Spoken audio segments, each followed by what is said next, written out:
제가 여러분들에게 제안하는 건 바디우의 이 텍스트가 여러분들의 삶을 찾아온 하나의 사건이 되었으면 좋겠다라는 거예요.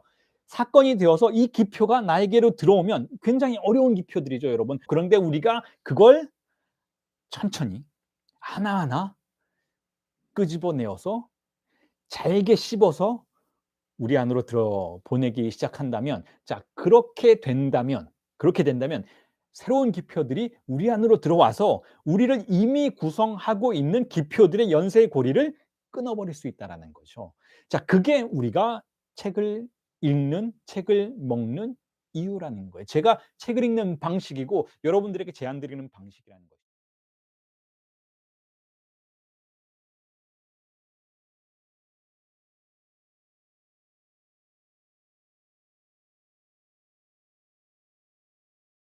바디우, 알랑 바디우라고 하는 철학자에 대해서 우리가 존재와 사건을 함께 읽어 나가실 텐데, 어 우선 먼저 이런 말씀을 드리고 싶어요.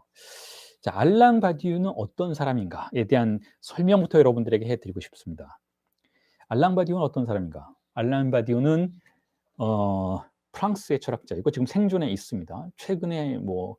어 최근에 한 85세 정도 된 것 같아요. 아주 노쇠했어요, 지금은. 그럼에도 불구하고 굉장히 열정적으로 자신의 철학을 알리는, 그리고 자신의 철학적인 작업들, 그 노동을 마다하지 않고 계속해서 마치 노동자가 작업을 하듯이 작업을 해 나가는 그런 철학자인데, 자, 그런데 좀 이 사람은 좀 기이한 요소가 좀 있다라고 여러분들께 소개를 해 드리고 싶어요. 우선 먼저 알랑 바디거라는 철학자의 이름을 우리가 듣게 된 건 사실상 최근입니다. 최근입니다.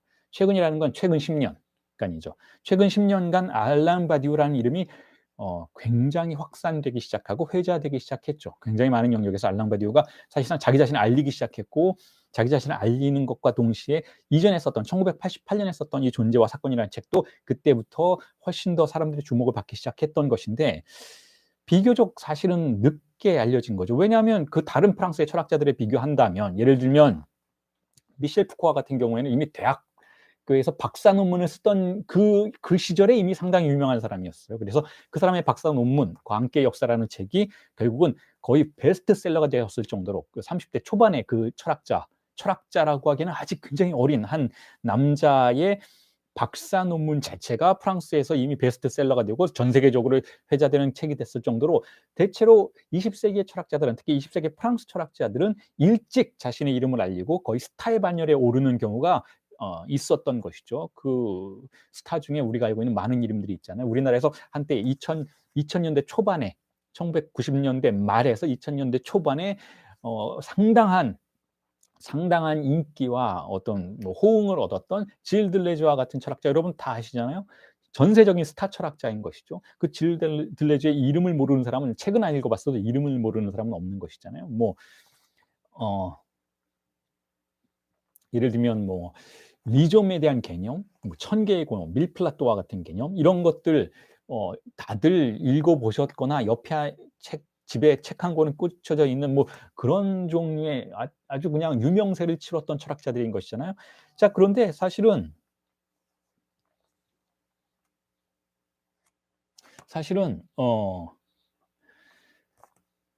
바디우도 같은 세대 사람이에요. 바디우도 정확히 같은 세대는 아니지만 들레즈의 후배 정도 되는, 그러니까 같은 시절에 활동했던 철학자인 것이죠.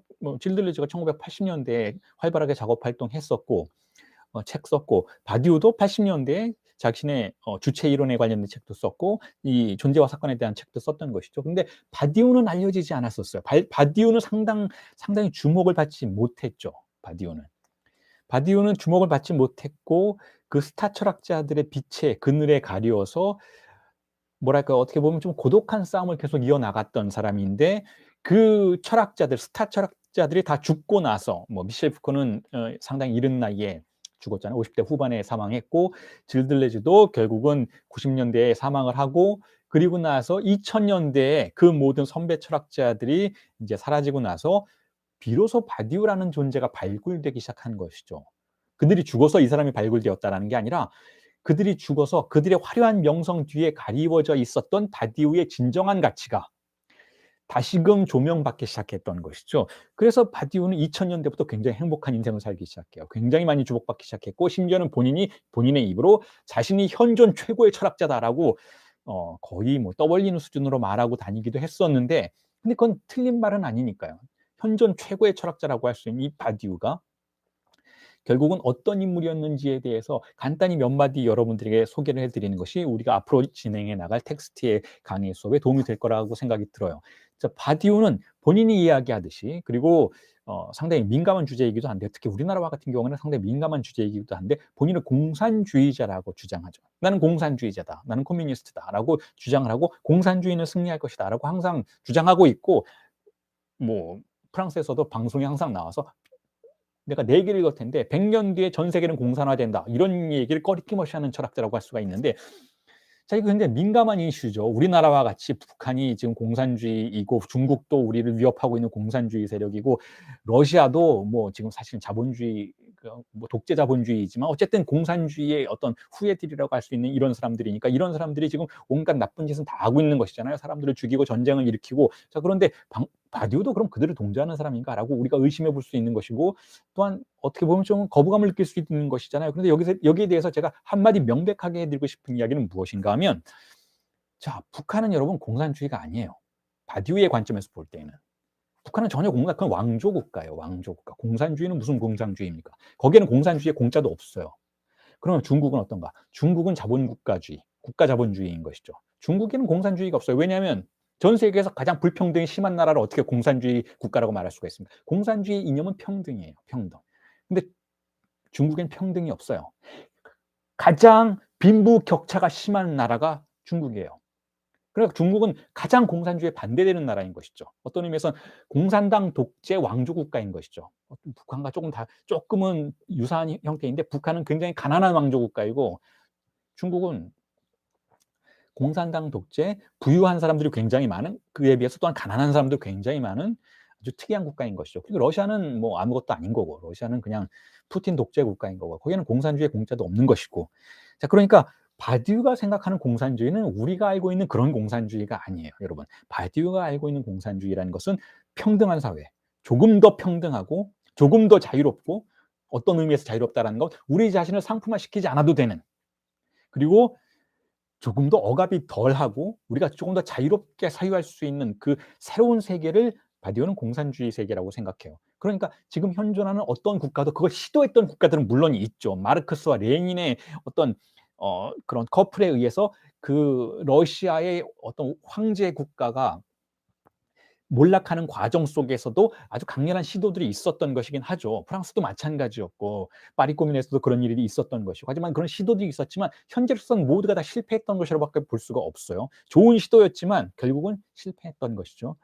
그러니까 그 공산주의라는 개념은 도래할 개념인 것이지, 여러분들이 바디우 공부한다고 해서 누군가가 그럼 뭐 푸틴을 지지하겠나라고 하는 이 말도 안 되는 그런 비판을 여러분들이 염두에 두실 필요는 없다라는 거예요. 오히려 바디우의 관점에서라면, 제가 어저께 유튜브에 올린 영상에서도 그런 언급이 있었고 어제 제가 락강 수업에서도 그런 언급을 했던 것인데, 바디우의 관점에서라면 오히려 우크라이나를 지지할 수밖에 없다라는 거죠. 거기에서 사건이 벌어지고 있고 진리의 사건과 주체성의 사건이 벌어지고 있고 한 공동체가 국가로 탄생하는 과정들을 우리가 목도하고 있는 것이니까, 결국은 바디우의 공산주의 개념을 우리는 달리 이해해 보아야 한다라는 거예요. 달리. 자, 그래서 그 부분에 대해서는 이 정도로 여러분들에게 엄밀하게 말씀을 드리고, 그렇다면 바디우는 결국 어떤 인생을 살았던 철학자인가에 대해서 먼저 간단한 언급을 드리겠습니다. 바디우는 1930년대에 태어났어요. 1930년대에 제가 좀 전에 85세 정도 됐다라고 말씀을 드렸잖아요. 그리고 나서 프랑스 고등사범학교를 나왔죠. 고등사범학교는 뭐 들레즈도 마찬가지고 미셸 푸코도 마찬가지고, 보통 우리가 알고 있는 스타 철학자들, 그 교수진을 형성했던 스타 철학자들은 다 고등사범학교 출신들인데, 자, 르에네스라고 하는 거기에 출신들인데, 거기서 이제 철학 교수 자격 시험을 합격하고 철학 교수로 일을 했던 사람이고, 파리 8대학에서 오랫동안 강의를 하고 철학과 총장도 철학과 학장이죠. 학장도 역임을 했고 총장도 역임을 했어요. 그리고 나서 지금은 고등사범학교로 돌아가서 거기서 석좌 교수로 지금 로서의 타이틀을 갖고 있는데 이 바디우는 뭔가 다른 철학자들과는 조금 다른 부분이 있어요. 부모님이 굉장히 유명한 사람이에요, 부모님이. 특히 아버지가 유명한 사람이죠. 바디우의 아버지는 레지스탕스였어요. 들레즈는 소르본이 들레즈가 소르본을 나오진 않았죠. 소르본에 교수를 했었죠. 소르본은 철학과 교수를 배출하는 그런 학교가 아니고 고등사범학교는 대학보다 좀 상위 단계죠. 소르본에 다녔을 수도 있겠지만 고등사범학교라는 곳은 우리나라로 치면 사범학교예요. 그러니까 교수 자격 시험을 볼 수 있는 그 학교인 거죠. 자, 그래서 바디우의 아버지가 좀 특이한 인물인데 특이하다기보다는 뭐 위대한 프랑스의 영웅 중에 한 명이죠. 뭐 그렇게 엄청나게 알려진 사람은 아니지만 레지스탕스였어요, 레지스탕스. 근데 프랑스의 레지스탕스를 하기 전에 이미 바디우가 나왔던 그 고등사범학교에서 수학과를 나오고 수학 교수로서 대학에서 활동을 하던 사람인데 프랑스에 이제 독일이 나치가 점령을 하게 되었을 때 레지스탕스 활동을 해서 상당히 적극적으로 거의 뭐 목숨을 걸고 나치 독일에 저항하고 투쟁하다가 해방을 맞이한 뒤에 프랑스가 나치 독일에 패망한 뒤에 자신의 고향으로 돌아와서 시장 선거에 나가서 시장을 오랫동안 했던 인물이죠. 그리고 굉장히 정치적인 인물이에요. 정치적인 인물이고 바디우에게 굉장히 강한 영향을 미쳤던 인물이기도 한 것이죠. 바디우가 투사, 싸움, 자신은 철학을 일종의 노동으로 보고 투쟁으로 보고 싸우는 과정으로 본다라는 관점은 사실상 그 아버지가 보여주었던 어떤 뭐 불의에 대항하는 불의를 참지 않는 목숨을 걸고 투쟁하는 이런 면모들이 굉장히 아주 뭐랄까요, 깊이 있게 이 바디우라는 인물의 내면에 영향을 미쳤던 것 같아요. 그래서 아버지의 그 레지스탕스의 활동에 의해서 영향을 받았던 면도 있고 또한 수학과였던 아버지가 수학 교수였던 그 부분에 대해서 바디우가 수학에 대한 어떤 열망을 간직할 수 있게 만들었던 영향을 주었던 것이죠. 그리고 어머니도 고등사범학교 출신인데 어머니는 문학 교수였어요. 문학과 출신이죠. 그래서 바디우가 또 역시 문학 작품들을 많이 썼어요. 특히 희곡 작품을 많이 쓰죠. 그래서 바디우가 가지고 있는 그 문학에 대한 열정은 어머니로부터 물려받았다고 할 수가 있죠. 그런데 어머니와의 관계는 조금 특이해요. 제가 어제 락강 수업에서도 말씀을 드렸었는데 어머니와의 관계는 어떻게 특이한가 하면 어머니가 지금 바디우가 형이 한 명 있었는데 어머니가 바디우를 사랑하지 않았다고 해요. 바디우 본인이 그렇게 얘기를 해요. 본인이 어머니는 나를 사랑하지 않았다. 형을 사랑했다. 그 차별이 굉장히 심했던 것 같아요.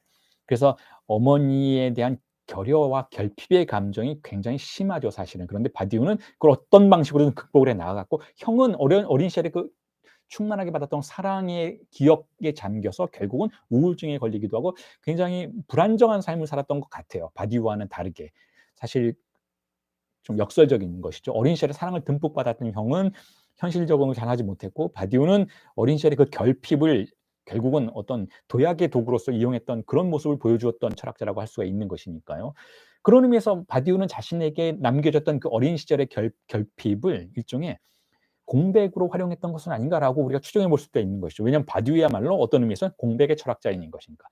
어떤 사람들은 바디우를 사건의 철학자다라고 부르지만 사실은 바디우가 사건의 철학자이기 이전에 저에게는 공백의 철학자라고 보여지는 면모가 분명히 있어요. 바디우는 분명히 결국 이 세계에는 공백이 떠돌고 있다. 그리고 모든 진리의 사건은 그 공백의 지점으로부터 시작한다라고 생각하고 공집합을 철학의 존재론의 가장 근저로 삼는 시도 선언을 했었던 것이니까 어떤 의미에서 공백의 철학자라고 볼 수가 있는 것이죠. 근데 그 공백이야말로 바로 바디우가 어린 시절에 경험했던 결여 그 자체라는 거예요. 결여를 결여로서 받아들일 것인가 아니면 무언가를 새롭게 생산할 수 있는 욕망의 텅 빈 항아리로 무언가를 담을 수 있는 텅 빈 욕망의 항아리로 간주할 것인가의 선택의 기로에서 바디우는 과감하게 그것을 욕망이 시작되는 장소로 새로운 토대로서 활용했던 것이라고 볼 수가 있다라는 거죠. 자, 그런 의미에서 우리가 바디우의 인생사와 바디우의 어떤 뭐 부모와의 관계 그리고 바디우가 다른 철학자들과 어떤 관련을 맺었었는지에 대한 대충의 그림을 그려볼 수 있게 된 것이고 자, 그래서 이제 본격적으로 수업을 시작을 해본다면요. 이제 바디우에 대한 이야기를 여러분들에게 말씀을 어느 정도 드렸으니까 소개하는 말씀을 드렸으니까 자, 이제 우리 본격적인 수업을 시작해 본다면, 자, 여러분들에게 나누어 드렸던 그 프롤로그의 텍스트 부분부터 함께 여러분들이 저와 함께 살펴보시면 될 텐데, 자, 우선 먼저 이렇습니다. 우선 먼저 우리가 왜 이런 공부를 하는지에 대해서 여러분들에게 분명히 말씀을 드리고 싶은 부분이 있어요.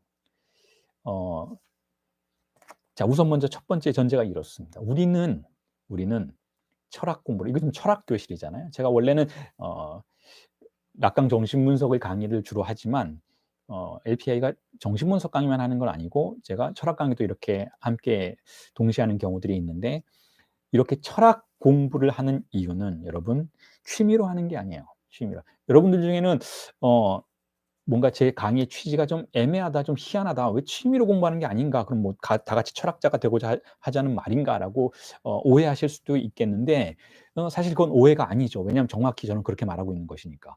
우리가 이 텍스트를 이 정도로 열정적으로 함께 읽자고 여러분들에게 제안을 하는 이유는, 이 정도로 텍스트에 매몰되자, 이 텍스트를 붙잡고 먹어버리자, 이 책을, 이 기표를 하나하나 천천히, 단번에 먹을 수 없다면 체할 수도 있으니까, 단번에 먹을 수 없다면 야금야금 뜯어서 매일매일 반복해서 정확하게 삼켜버리자라고 여러분들에게 이 텍스트에 대한 강의 수업을 제안해 드리는 이유는, 명백하게 그냥 이걸 이게 맛있어서 그냥 이걸 취미로 마치 칩스를 먹듯이 심심풀이로 한번 같이 읽어보자라고 제안 드리는 게 아니라는 거예요. 그게 아니고 철학을 하자고 제안을 드리는 것이죠. 철학하자. 우리 함께 철학을 해보자. 철학은 취미로 하는 게 아니라는 거예요. 그게 무슨 말이냐? 철학함이란 무엇이냐? 필로소페라고 하죠. 프랑스어로 필로소페라고 해요. 필로소프는 철학자를 말하고, 필로소피라고 하면 철학을 말하고, 필로소페 하면 철학을 하다라는 뜻인데, 여러분들에게 제가 필로소페 해보자라고 제안하는 목적은 무엇인가 하면 다 같이 철학자가 되자는 거예요. 철학자들은 그럼 어떤 자인가? 여러분, 철학자들을 어떤 사람인지 궁금해 하신다면 제 이야기를 들어보셔야 돼요. 대학에 가서 철학 교수님들 만나봤자, 철학책 쓴 사람들을 만나봤자, 현대 대부분의 철학 교수들, 철학자라고 본인을 소개하는 사람들을 만나봤자 철학이 무엇인지 더 애매모호해질 뿐이야. 이런 게 철학이야? 라고 하게 될 수도 있다는 것이죠. 자, 그럼 철학이란 뭐냐? 철학함이란 무엇이냐에 대해서 말씀드리고 싶어요.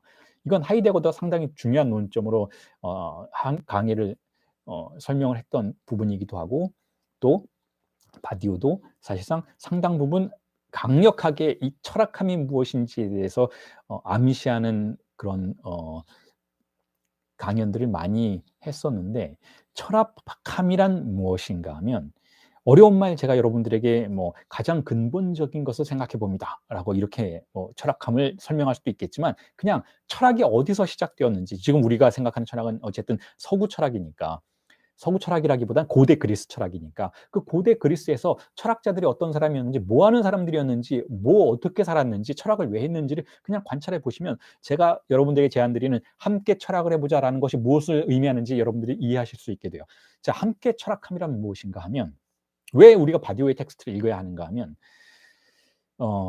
파르메니드나 플라톤이나 혹은 소크라테스와 같은 사람들이 했던 걸 하기 위해서 그런 거예요. 자, 그들은 어떻게 했는가 하면, 자, 그들은 자, 있음의 문제를 다루었어요. 있음. 존재라고 하죠. 우리말로는 존재라고 하지만 보다 사실은 일상 용어예요. 존재는 철학 용어처럼 들리지만 그냥 있음이라고 말하는 게 더 사실은 정확한 번역일 만큼, 있음이라고 하는 것에 대해서 철학자들은 사유했다, 생각했다, 고민했다라고 생각하시면 되는데, 자, 왜 있음에 대해서 고민을 해야 되는가 하면 이렇게 생각했던 거예요. 우리가 지금 여기에 있는데 이게 제대로 있는 것인가?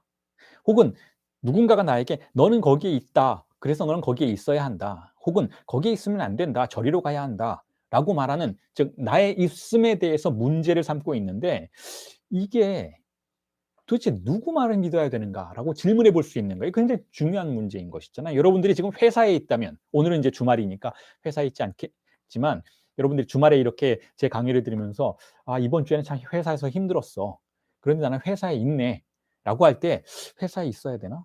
라고 질문을 던져볼 수 있잖아요. 내가 회사에 있어야 되나? 혹은 내가 학교에 있어야 되나? 혹은 내가 이 가정의 남편으로, 이 가정의 아내로 있어야 되나? 혹은 내가 이 가정의 자녀로 혹은 부모로 이렇게 있어야 되나? 질문 던져볼 수 있잖아요. 근데 근본적인 문제인 것이죠. 혹은 지금 이슈가 되고 있는 우크라이나의 전쟁을 여러분들에게 예를 들어 볼게요. 우크라이나인들은 우크라이나인으로서 있어야 되나? 그럼 우크라이나인으로 있는 건 뭘 의미하는 것이지? 내가 만약에 우크라인으로 정말 있어야 한다면 우크라이나를 누군가가 침공했을 때에는 내가 맞서 싸워야 되는 것이겠죠. 혹은 맞서 싸워야 되나? 왜냐하면 전쟁은 무엇이지? 전쟁은 우리를 어떻게 있게 만드는 것이지? 전쟁이 났을 때 나는 어떻게 있어야만 하는 것이지란 아주 근본적이고 아주 위협적인 질문들과 맞닥뜨리게 된다라는 것이죠. 고대 그리스도 마찬가지였어요. 고대 그리스도 페르시아가 쳐들어왔을 때 어떻게 있어야 하는가? 이 아테네라는 이 작은 소도시에 나는 있어야 하는가? 아니면 스파르타하고 같이 연맹해서 있어야 하는가? 나는 전사로서 있어야 하는가? 나는 혹은 도망자로서 있어야 하는가?를 결정해야 되는 문제이기 때문에 있음의 문제는 정말 심각한 문제라는 것이죠. 그래서 소크라테스가 길거리에 나가서 질문하는 거예요. 당신들은 어떻게 있는가? 당신들은 왜 그렇게 있는가? 왜 그렇게 있는지 설명할 수 있는가? 질문을 제기했던 것이죠. 자, 있음의 문제는 결국 우리의 삶을 뒤흔드는 문제예요. 이 있음의 문제에 대해서 우리가 어떤 결단을 내리는 순간 삶은 송두리째 바뀌어 버릴 수도 있는 것이죠. 그 있음의 문제를 집중하고 그 있음의 문제가 어떻게 정확하게 거기에서 말해져야만 하는 것인지를 고민하는 사람들이 철학자들이었어요.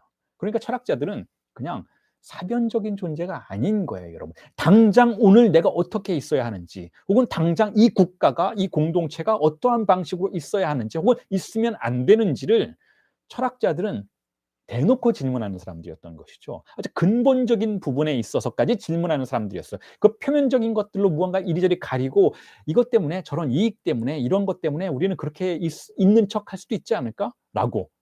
자, 그런 의미에서 철학함이란 무엇인가 하면 단지 취미로 할 수 있는 행동이 아니라는 거예요.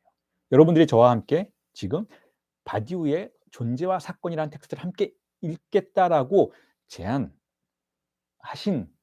그 행동은 심대한 행동이라는 것이죠. 아주 중차대한 행동이라는 거예요. 이게 얼마나 중차대한 행동인지를 인식하시고 함께 참여해 주셨으면 좋겠다라는 것이죠. 자, 그래서 소크라테스는 물어보는 거예요. 소크라테스는 어떻게 있는가? 과연 정의란 건 있는가? 자유와 평등이라는 것은 있는가? 그런 개념은 있는 것인가? 그냥 지어낸 사변 아닌가? 만약에 있다면 지금 우리가 선거철이잖아요. 이제 선거하신 분도 계시고 사전 투표하신 분도 계시고 이제 곧 다음 주에 본투표에서 어 선거를 하시게 될 텐데, 자, 그럴 때 우리는 기준을 세우려고 하죠. 누가 더 정의로울까? 자, 두 명의 야당 후보가 여당 후보가 있는데 누가 더 정의로운 자인가? 혹은 누가 더 유능한 자일까? 지금 우리나라가 어떤 위협을 받고 있다면, 혹은 경제적으로 어떤 지금 코로나 때문에 굉장히 어려운 시국을 겪고 있다면, 누가 이 난국으로부터 우리의 공동체를 더 나은 방향으로 이끌어갈 수 있는 역량을 가지고 있는가? 누가 유능한가? 누가 정의로운가? 누가 더 관대한 사람인가?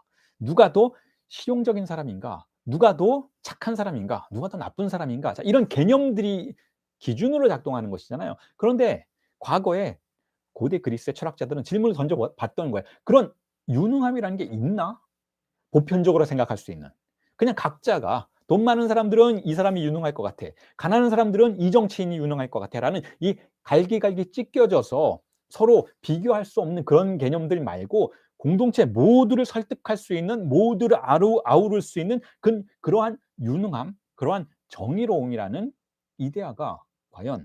아이디어가 과연 보편적인 것으로서 있는가의 문제에 봉착하게 되는 거예요. 그건 역시 존재 문제인 것이죠. 그리고 그 존재 문제에 대해서 고대 철학자들은 조금 전에 말씀드렸던 것처럼 이렇게 생각했어요. 같이 소통 가능해야 한다라는 거예요. 강북 사람들과 강남 사람들이 서로 믿는 게 다르기 때문에 우리는 소통할 수 없어. 그러니까 그냥 각자 찢어져서 각자가 믿는 걸 추구할 뿐이다라고 하는 것은 사실상 이 철학자들이 생각하는 공동체의 가치가 아니었어요. 철학자들은 만약에 무언가 있다면 그건 모두에게 있어야 한다라고 생각했던 거예요. 만약에 평등이라는 개념이 있다면, 자유라는 개념이 있다면 그것은 모두에게 있어야 하고 모두를 설득 가능한 것으로서 존재해야 한다. 그게 있음이다라고 생각했던 거예요. 여기에는 있고 저기에는 없다면 그건 있음이 아니었던 거예요. 철학이라는 것은 그런 것이 있는가를 탐사하는 학문인 것이죠.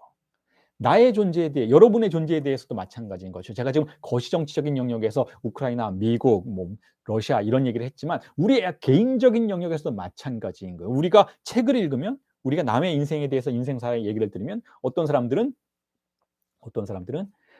어떤 가치를 획득한 것처럼 보여요. 어떤 사람들은 어떤 진리에 접근한 것처럼 보이죠. 어떤 사람들은 정의로운 행동을 했던 것처럼 보이고, 어떤 사람들은 자기 자신에 대해서 존재에 접근해서 자신에게 가장 솔직한 행동을 보였던 것처럼 보이기도 하고, 어떤 사람들은 사랑을 했던 것처럼 보이고, 진실한 사랑을 했던 것처럼 보이기도 하고, 어떤 사람들이 이런 거 저런 거 했던 것처럼 보이는데, 그렇게 어떤 인간의 세계에서 보편적인 가치를 형성하는 저런 것들이 나에게도 있나? 라는 질문을 던져볼 수 있다는 거예요.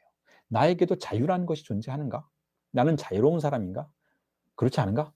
누군가는 자유를 획득했다고 하는데 그게 나에게도 있나? 만약에 그 사람에게는 있는데 나에게는 없고 영원히 없는 것이라면 그건 사실은 존재하는 자유가 아닌 거예요. 그건 그냥 환상인 것이죠. 외부의 환상인 것이죠. 하지만 누군가가 자유라는 게 있다라고 믿기 시작한다면, 저 사람에게 있었다면 내 인생에도 있어야 한다고 주장하기 시작하게 되는 것이죠. 만약에 저 사람들이 뭐 돈은 더 많을지라도, 혹은 내가 저 사람보다 훨씬 가난할지라도, 그럼에도 불구하고 나에게도 인간적인 가치가 저 사람들만큼 있어야 한다고 생각한다면, 그때부터 이 사람의 사유는 철학 속으로 들어가는 거예요. 저에게 있는 거는 나에게도 있어야 한다. 보편적인 것이니까. 라고 생각한다면 그 사람은 이제부터 철학을 시작하는 것이죠. 철학을. 그게 고대 그리스의 철학자들이 고민했던 문제였던 거예요. 고대 그리스의 철학자들이 결국은 사막으로 나가서 며칠 밤을 새우면서 고민 끝에 찾아내는 문제 제기의 방식들이었던 것이죠. 그런 의미에서 플라톤의 철학, 혹은 바디우의 철학, 혹은 그 외의 다른 철학자들의 철학은 두 가지 속성을 가지고 있어요. 첫 번째는 고독의 속성이에요. 아주 고립되어 있는 것처럼 보이죠. 왜냐하면 세상 사람들이 세속에서 말을 하고 있는 그런 이야기들에는 관심이 없는 것처럼 보이는 거예요. 뭐 땅값이 올랐다더라, 아파트값이 올랐다더라, 떨어졌다더라, 주식 투자를 해야 되는데, 뭐 해야 되는데, 이 실용적인 세계에 대해서 관심이 없는 것처럼 보이죠. 그러니까 굉장히 고립되어 있고, 혹은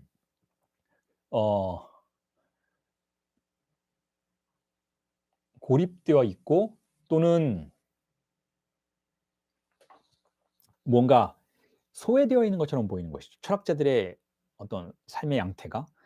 그런데 사실은 그 철학자들이 추구하고 그 철학자들이 말하고 싶어 하는 것은 아까 말씀드렸던 것처럼 보편적인 거예요. 보편적인 무엇인 것이기 때문에 결국 그들은 광장에 존재하는 고독인 것이죠. 결국 광장에서 소통 가능한 무언가를 만들어내기 위해서 광장에서 허상인 것으로부터 자신을 배제시키는 그런 양태를 보였던 사람들이었던 것이죠. 그게 철학함이라는 거예요, 여러분. 철학함이라는 것은 모두가 거짓으로 믿고 있는 것으로부터 나를 철수시키고 물러나게 만들고, 그리고 모두가 믿어야만 하는 진정한 것이 있는지를 탐사해 보는 과정. 이걸 필로소피라고 부르는 거예요, 여러분. 그걸 우리가 이제부터 하겠다라는 것이죠. 여러분과 제가 언제 끝날지 모르겠지만, 지금 10주로 지금 프로그램이 되어 있지만, 여러분들 제 다른 강의 들어보셨으면 알겠지만 10주에는 이 바디우의 철학 책 한 권 읽는 거에는 택도 없어요.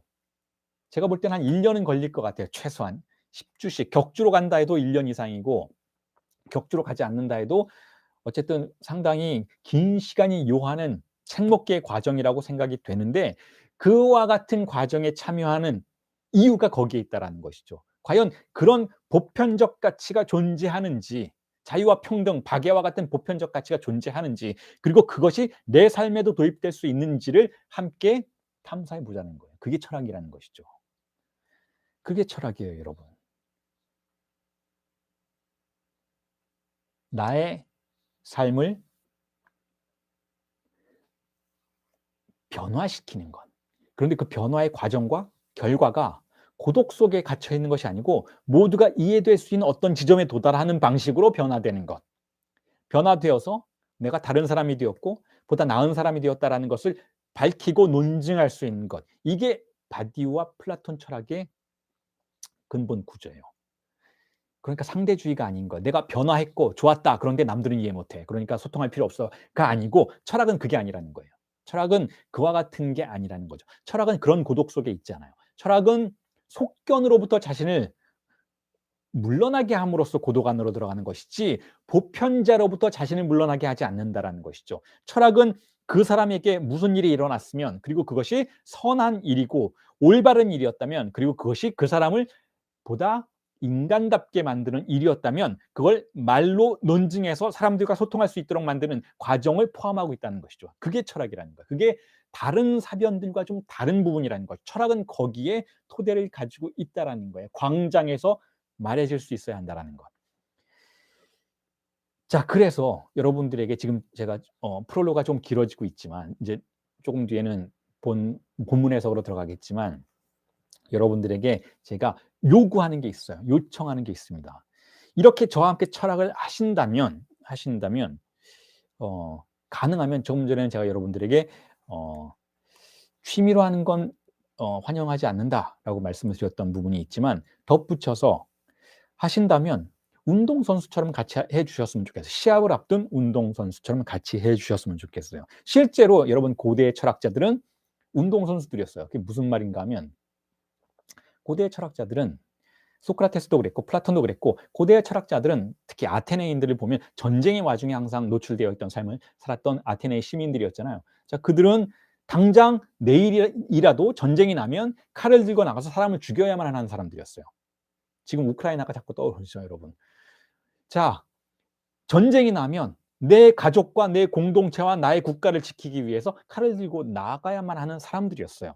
특수한 상황인 것이죠. 상당히 불안정한 시대를 살았던 사람인 것이죠. 자, 그 사람들은 어떻게 했는가 하면 낮에 아침에 철학책을 읽었다면 오후에는 짐나지움에 가서 운동을 했어요. 왜냐하면 근력이 있어야 칼을 휘둘러서 사람을 죽일 테니까, 적을 죽일 테니까. 자, 이게 굉장히 그들을 현실적으로 만들었던 것이죠.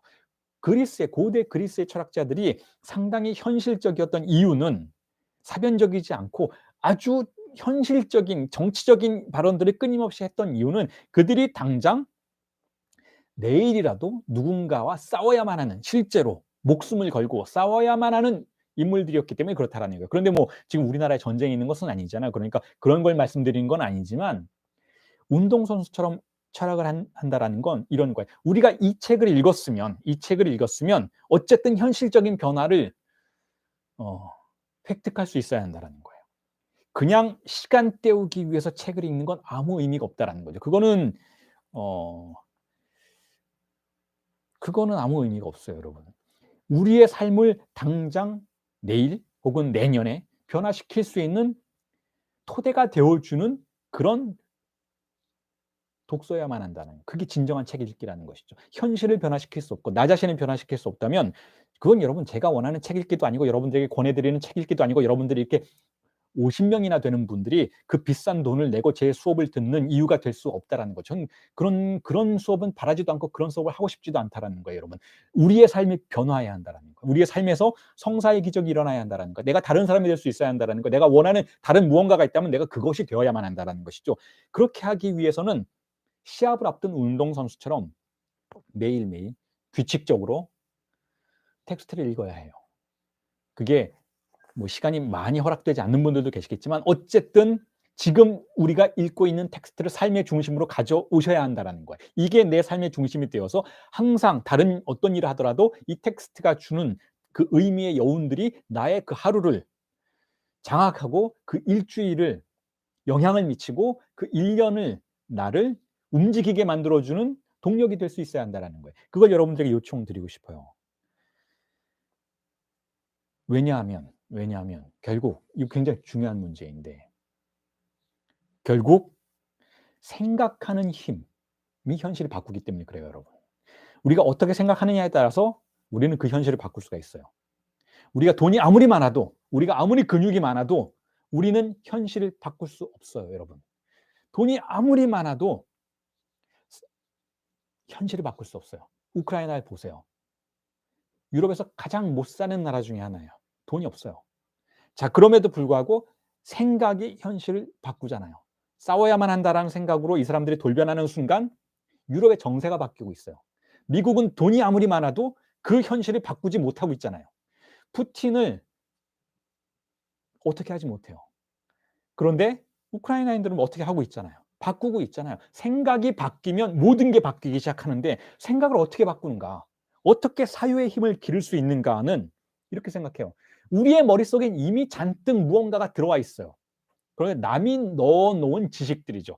다른 사람들이 나의 머릿속에 박아 넣은 지식들이에요. 내가 살면서 학습당한 기표들인 것이죠. 이 기표를 내가 잔뜩 쥐고 있을 때 내 생각은 바뀌지 않아요, 여러분. 내가 어떤 삶을 살았고 어떤 환경에서 컸고 어떤 학교를 다녔고 어떤 방식으로 회사를 다니고 어떤 사람들과 만나고 있느냐에 따라서, 즉 환경에 따라서 나의 사유는 어떤 특정한 집합 안으로 들어가 버려요. 집합론이죠. 바디우가 이제 적극적으로 사용하게 될 집합론의 기본 태제인 것이죠. 나는 집합 안에 있어요. 하나의 집합 안에 원소인 것이죠. 집합 안에 원소라는 것은 무언가에 의해서 셈해졌다는 뜻이에요. 꽁테 뿌앙이라는 것이죠. 하나의 집합 안에 내가 존재하기 때문에 나는 그 집합의 논리 안에서밖에 사유할 수가 없어요. 내가 아무리 자유롭게 다른 방식으로 사유하려고 해도 이미 나는 그 집합 안에서의 한계 안에서, 즉 그 유한성의 사유 속에 빠져 있기 때문에 생각을 바꿀 수가 없어요. 그럼 어떻게 하나요? 다른 기표가 내 안으로 들어와야 돼요. 어떻게 내가 생각을 바꾸는가 하면 어떤 사건이 벌어져야 한다라는 것이죠. 우크라이나인들에게 푸틴의 침략은 하나의 사건이었고 그들의 사유를 변화시키는 강력한 매개체로 작동하기 시작하는 것이죠. 우리에게도 그런 것이 필요하다라는 거예요. 제가 여러분들에게 제안하는 건 바디오의 이 텍스트가 여러분들의 삶을 찾아온 하나의 사건이 되었으면 좋겠다라는 거예요. 사건이 되어서 이 기표가 나에게로 들어오면 굉장히 어려운 기표들이죠, 여러분. 아주 무겁고 생경하고 이해하기가 힘든 기표들이고 앞으로 저와 함께 나가다 보면 알게 되시겠지만 이 수학의 집합론과 칸트와 코엔으로 이어지는 이 수학의 언어들은 정말 뭔가 소화하기가 굉장히 힘든 것처럼 느껴질 수도 있어요. 그런데 우리가 그걸 천천히 하나하나 끄집어내어서 잘게 씹어서 우리 안으로 들어 보내기 시작한다면, 자 그렇게 된다면 새로운 기표들이 우리 안으로 들어와서 우리를 이미 구성하고 있는 기표들의 연쇄고리를 끊어버릴 수 있다라는 거죠. 자 그게 우리가 책을 읽는, 책을 먹는 이유라는 거예요. 제가 책을 읽는 방식이고 여러분들에게 제안 드리는 방식이라는 것이죠. 그렇게 함으로써 우리는 하나의 텍스트, 이 바디오라는 사람은 누가 알겠어요? 우리 철학에 관심 있는 우리나 알고 있는 것이지, 여러분들 직장 동료에게 물어보세요. 바디우 알아? 물어보면 바디우가 뭐야? 새로 생긴 뭐 식당 이름인가? 라고 질문할 수도 있어요. 이 보잘것없는 하나의 텍스트를 우리에게 하나의 말씀으로 만드는 건 여러분의 역량이라는 것이죠. 우리의 삶을 변화시킬 수 있는 날카로운 기표로 만드는 것은 우리가 이 기표를 어떻게 소화하느냐에 딸려 있다는 거예요. 우리가 이 기표를 어떻게 대하는가. 이 타산지석이잖아요. 이 프랑스의 철학자잖아요. 이 그 고대 그리스가 우리랑 무슨 상관이 있겠어요, 사실은. 여러분, 프랑스가 지금 우리와 얼마나 멀리 떨어져 있어요. 사고방식도 다르고 그들이 백상현을 알겠습니까? 그들이 한국을 알겠어요? 그들이 BTS는 알아도 우리 공부하고 있는 우리를 알겠어요? 타산이에요, 타산. 타자예요. 타산지석인 것이죠. 거기에서 굴러다니는 돌멩이를 가져다 우리가 뭘 하자는 것인가 하면 그걸 날카롭게 갈자라는 거예요. 다른 사람들에겐 그냥 하나의 조약돌일 뿐인 아무 가치가 없는 텍스트의 무더기에서 기표를 꺼내서 날카롭게 갈아보자라는 것이죠. 갈아서 삼키자라는 거예요. 삼킴으로써 우리를 지배하고 있는 고정관념의 언어의 사슬들을 끊어보자라는 것이죠. 하나의 사건처럼 이 책이 기능해 주었으면 좋겠다라는 거예요. 제가 여러분들에게 저의 강의가, 이 조그마한 영상이 여러분들의 삶에 들어가서 사건처럼 기능하기를 시도해 보자라는 것이죠. 성공할지 아닐지는 모르죠. 하지만 시도는 해볼 수 있는 것이잖아요. 우리가 하나의 수업을 통해서, 하나의 텍스트의 독서를 통해서 우리의 삶이 정말 변화하는지 시도해 볼 수 있는 것이잖아요. 그걸 해보자라는 거예요, 여러분. 자, 그래서 다시 돌아오자면 이렇습니다. 그럼 바디우는 철학자들 중에서 어떤 위치에 있는가? 지금 존재와 사건은 그럼 뭘 일단 주장하는 책인가에 대해서 이야기를 해보고 싶어요. 자, 존재와 사건은 뭘 주장하는가? 아주 상식적인 언어로 여러분들에게 아주 상식적인 것으로부터 시작해서 아주 어려운 단계로 나아갈 테니까, 그리고 너무 어려워지면 다시 내려와서 여러분들이 이해할 시간을 갖도록 만들어 드리고 다시 올라갈 테니까. 자, 이렇게 말씀을 드리고 싶어요. 아주 쉬운 말부터 하면 이래요. 바디우는 혹은 존재와 사건은 이런 책이에요. 인간이 진보할 수 있다라는 것을 믿는 텍스트라는 거예요. 인간은 진보한다. 어제보다 오늘이 나을 수 있다라는 걸 믿는 텍스트라는 것이죠. 그러면 다른 철학자는 그렇지 않은가? 20세기는 그렇지 않은 철학들이 많이 있었어요. 포스트 모더니즘이라고 하는 철학은 어제도 좋고 오늘도 좋았다라고 말하는 철학이죠. 저기도 좋고 여기도 좋다라고 말하는 철학이에요. 각자는 각자의 가치가 있고 각자는 비교 불가능한 좋음을 가질 수 있다. 이걸 비교할 수 없다. 이거 비교하려는 순간 폭력이 일어난다. 그러니까 비교하지 말자. 즉 보편성을 버리자. 라는 철학이 우세했던 시기죠. 그걸 바디우가 뭐라고 부르냐면, 그래서 소피스트의 세계라고 해요. 소피스트 시대라고 부르죠.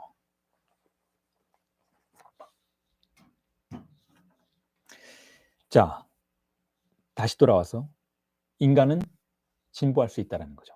인간의 역사는 진보할 수 있고 혹은 개인도 진보할 수 있다는 거예요. 자, 이게 이 책이 주장하는 가장 기본적인 태제예요. 저에게는 그렇게 느껴진다는 거예요. 저에게는 바디우의 이 텍스트와 바디우의 신념은 인간이 변화할 수 있고, 그 변화는 그냥 어제도 좋은 그리고 오늘도 좋은 그런 변화가 아니고 어제보다 오늘이 더 좋은, 더 나은 변화라는 것, 진보할 수 있다라는 개념을 바디우는 믿고 있어요. 그리고 그걸 위해서 참여하는 철학이죠. 참여하는 철학. 그걸 위해서 투쟁하는, 투사와 같은 철학이죠. 여러분, 제가 바디우가 쓴 책의 제목도 그렇고 이 투사라는 용어를 많이 쓰는데, 바디우의 철학을 설명할 때 투사 그러면 좀 더 뭔가 남성적이고 뭔가 좀 공격적이다라고 생각하실 수도 있잖아요. 자, 그런데 그거는 어떤 의미에서는 오해죠. 왜냐하면 투사는 남자만 있는 게 아니에요, 여러분. 여자도 투사가 있어요. 만약에 투사가 남성적인 표현이다라고 말한다면 여성을 폄훼하는 표현인 거죠. 여자도 싸워요. 때로는 더 격렬하고 더 진지하게 투쟁하죠. 그러니까 투사라는 단어가 남성적인 건 아니에요. 그런데 이 투사라는 단어가 프랑스어로는 뭐냐면 밀리텅이라는 뜻이에요. 밀리텅. 물론 밀리테어 하면 군대라는 뜻이기도 해요. 근데 밀리텅 그러면 보통 투사라고 해석이 되기보다는 행동가라는 그런 의미도 같이 많이 포함하고 있죠. 그래서 밀리텅 그러면 뭐 정치적인 영역에서 뭐 활동을 하거나, 아니면 예를 들면 뭐 사회 복지를 위해서 활동을 하거나, 혹은 뭐 가난한 나라들의 어떤 구제를 위해서 활동을 하는 사람들 다 밀리텅이라고 불러요. 그러니까 밀리텅이라고 한다는 게 꼭 어떤 군사적인 용어만은 아니라는 것이죠. 그런데 이렇게 밀리텅, 투사적이다라는 우리가 그 바디우의 철학의 특수성을 판별할 수 있게 된 계기로는 바디우라는 인물의 어떤 뭐랄까요, 좀 계보로부터 우리가 그런 것들을, 바디우의 철학의 계보로부터 그런 것들을 추론해 볼 수 있는 여지가 있죠. 예를 들면 바디우는 자기가 영향을 받았던 철학자들 중에 사르트르, 여러분 다 아시죠? 사르트르, 존재와 무를 썼던 프랑스의 사르트르와 같은 철학자를 언명을 하죠. 물론 사르트르의 철학과 바디우의 철학이 전혀 어떤 논리적인 연속성을 갖고 있지는 않아요. 그럼에도 불구하고 사르트르는 어쨌든 주체의 가능성을 계속해서 주장했던 철학자이죠. 주체가 분명히 있다. 주체의 행동으로 인해서 무언가가 변화할 수 있다. 이런 주장을 했던 것인데, 사르트르 이후에는 그런 주장을 했던 프랑스의 철학자가 없어요. 주체가 다 사라져 버렸죠. 주체라는 건 존재하지 않나. 그건 그냥 구조의 효과일 뿐이다. 라는 방식으로 주체라는 개념의 위상을 완전히 박탈당하는 사태가 벌어졌는데, 자, 지금 바디우가 주체라는 개념을 다시 살려내고 있는 것이잖아요. 지금 조금 뒤에 여러분들에게 말씀을 드리겠지만 바디우의 주체 개념이라는 것이 그 동시대 철학자들에게는 조금 기이한 용어이기는 해요. 왜냐하면 주체라는 것이 이미 말씀을 드렸던 것처럼 상당히 뭐랄까요? 폐기된 상태였던 것이니까.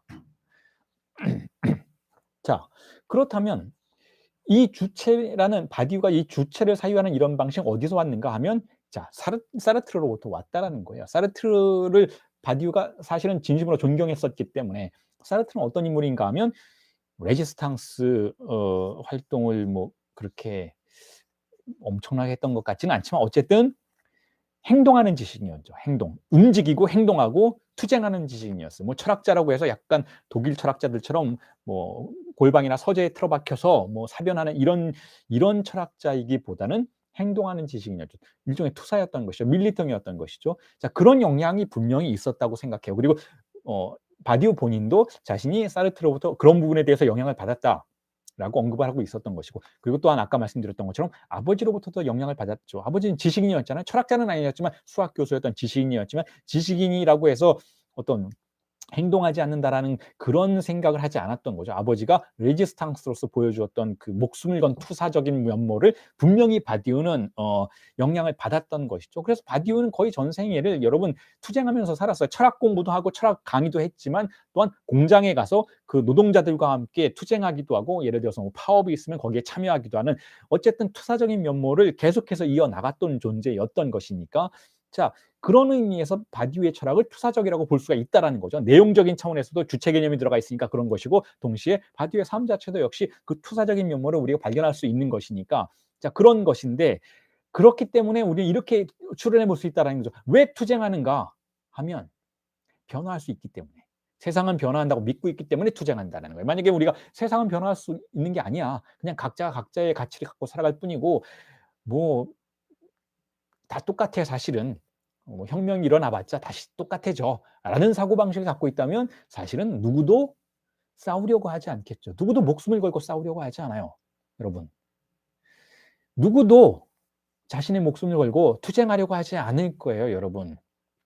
자, 우크라이나, 러시아에 합병되면 그게 뭐가 나쁜가라고 질문해 볼 수 있잖아요. 러시아는 더 강대국이잖아요. 러시아가 우크라이나와 비교하면 경제적으로도 그렇고 군사적으로도 그렇고 훨씬 더 강력한 나라인 것이죠. 심지어는 여러분 러시아가 주장하는 바에 의한다면 소비에트 시절에는 다 같은 나라였다라는 거예요. 자, 그러면 왜 저렇게 우크라이나인들이 목숨을 걸고 싸우는가?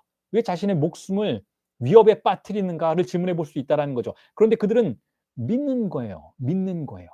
이 가치를 통해서 더 나은 우크라이나가 가능하다라는 것, 더 나은 공동체가 가능하다라는 것을 그들이 믿기 때문에 목숨을 거는 거죠. 믿지 않고 저러고 있다면 그야말로 죽음 충동인 거죠. 근데 그렇게 보이지 않아요. 그들은 믿고 있어요. 가치를 통해서 그전에는 없었지만 새로운 무언가가 도래할 수 있다라고 믿고 있는 거예요. 그러니까 투쟁하는 것이죠. 거기에 대해서 우리는 자, 다시 돌아와서 진보를 믿는 것이 어떤 것인지에 대해서 숙고해 볼 수 있다라는 거예요. 이전에 없던 것이 등장할 거다라는 것. 이전에 없던 가치가 등장해서 이전에 거기에 그런 것이 없었다면 우리가 투쟁을 통해서 무언가를 새롭게 만들어낼 수 있고 그것이 보다 나은 세계를 만들 것이다. 보다 나은 나의 인생을 만들 것이다라고 믿는 신념이 존재한다라는 거죠. 그런 특징을 바디우의 철학이 전형적으로 가지고 있다라는 거예요. 진보할 것이다에 대한 신념. 자, 그런데 전제가 있죠. 조금 전에 말씀드렸던 것처럼 전제가 있죠. 무슨 전제가 있는가 하면 그런 가치는 아직 여기 없다라는 거예요. 아직. 우크라이나 지금 아직 거기 없잖아요. 아직 극복을 못 했잖아요. 지금 투쟁 중인 것이잖아요. 아직 거기 없다라는 거예요. 아직. 지금 우리가 속해 있는 이 현 상태는 아직 그게 도래하지 않은 상태라고 가정하는 것이죠. 자, 그걸 바디우가 앞으로 우리 함께 전개할 내용에서 뭐라고 부르는가 하면 집합이라고 불러요. 집합. 제가 지금 프롤로그 형식의 강의를 해드리고는 있지만 앞으로 전개될 중요한 개념들을 굉장히 쉬운 용어로 미리 여러분들에게 익숙해지실 수 있도록 전달해 드리고 있어요. 그러니까 제가 하는 한마디 한마디가 나중에 다시 다 등장할 겁니다. 그러니까 꼭 기억해 주시길 바라는데 자, 집합은 뭐냐? 여러분 집합, 수학의 그 집합 말이에요. 여러분들 중학교 때 배웠던 그 집합, 멱집합, 전체 집합 뭐 이런 집합들 있잖아요. 자연수의 집합, 소수의 집합. 자, 집합 어렵지 않은 개념이에요. 물론 조금 뒤에는 어려워지겠지만 아직은 걱정하실 필요가 없어요. 집합.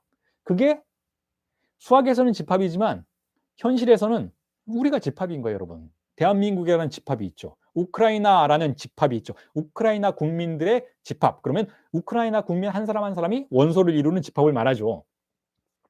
근데 지금 러시아는 그게 없다고 주장하는 거잖아요. 그런 집합 없다.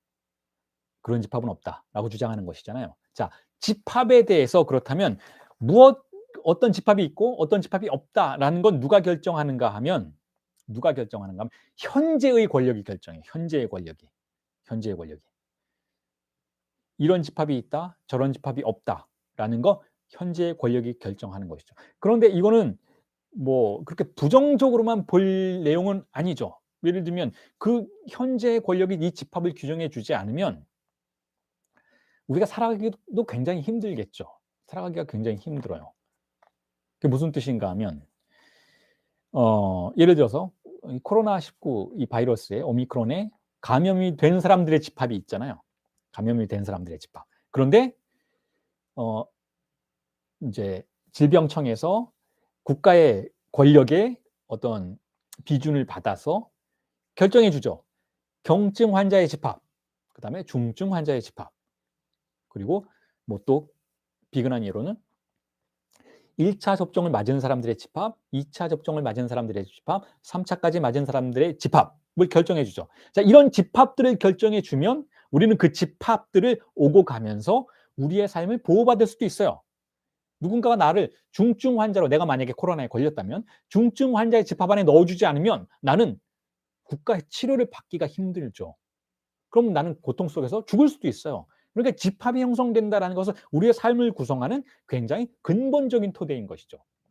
내가 한국인으로서 집합의 원소로서 규정된다. 그리고 그 증거로서 여권을 가지고 있다. 주민등록증을 가지고 있다라는 것은 내가 투표할 수 있다는 뜻이기도 해요. 내가 정치에 참여를 해서 내 참정권을 행사하고 그래서 우리 공동체를 이끌어갈 지도자를 선택할 수 있는 권리를 부여받는다라는 의미이기도 하죠. 자, 그런 의미에서 집합의 개념은 굉장히 중요해요. 집합은 우리가 거기에 있음의 문제를 결정해 준다라는 거예요, 여러분.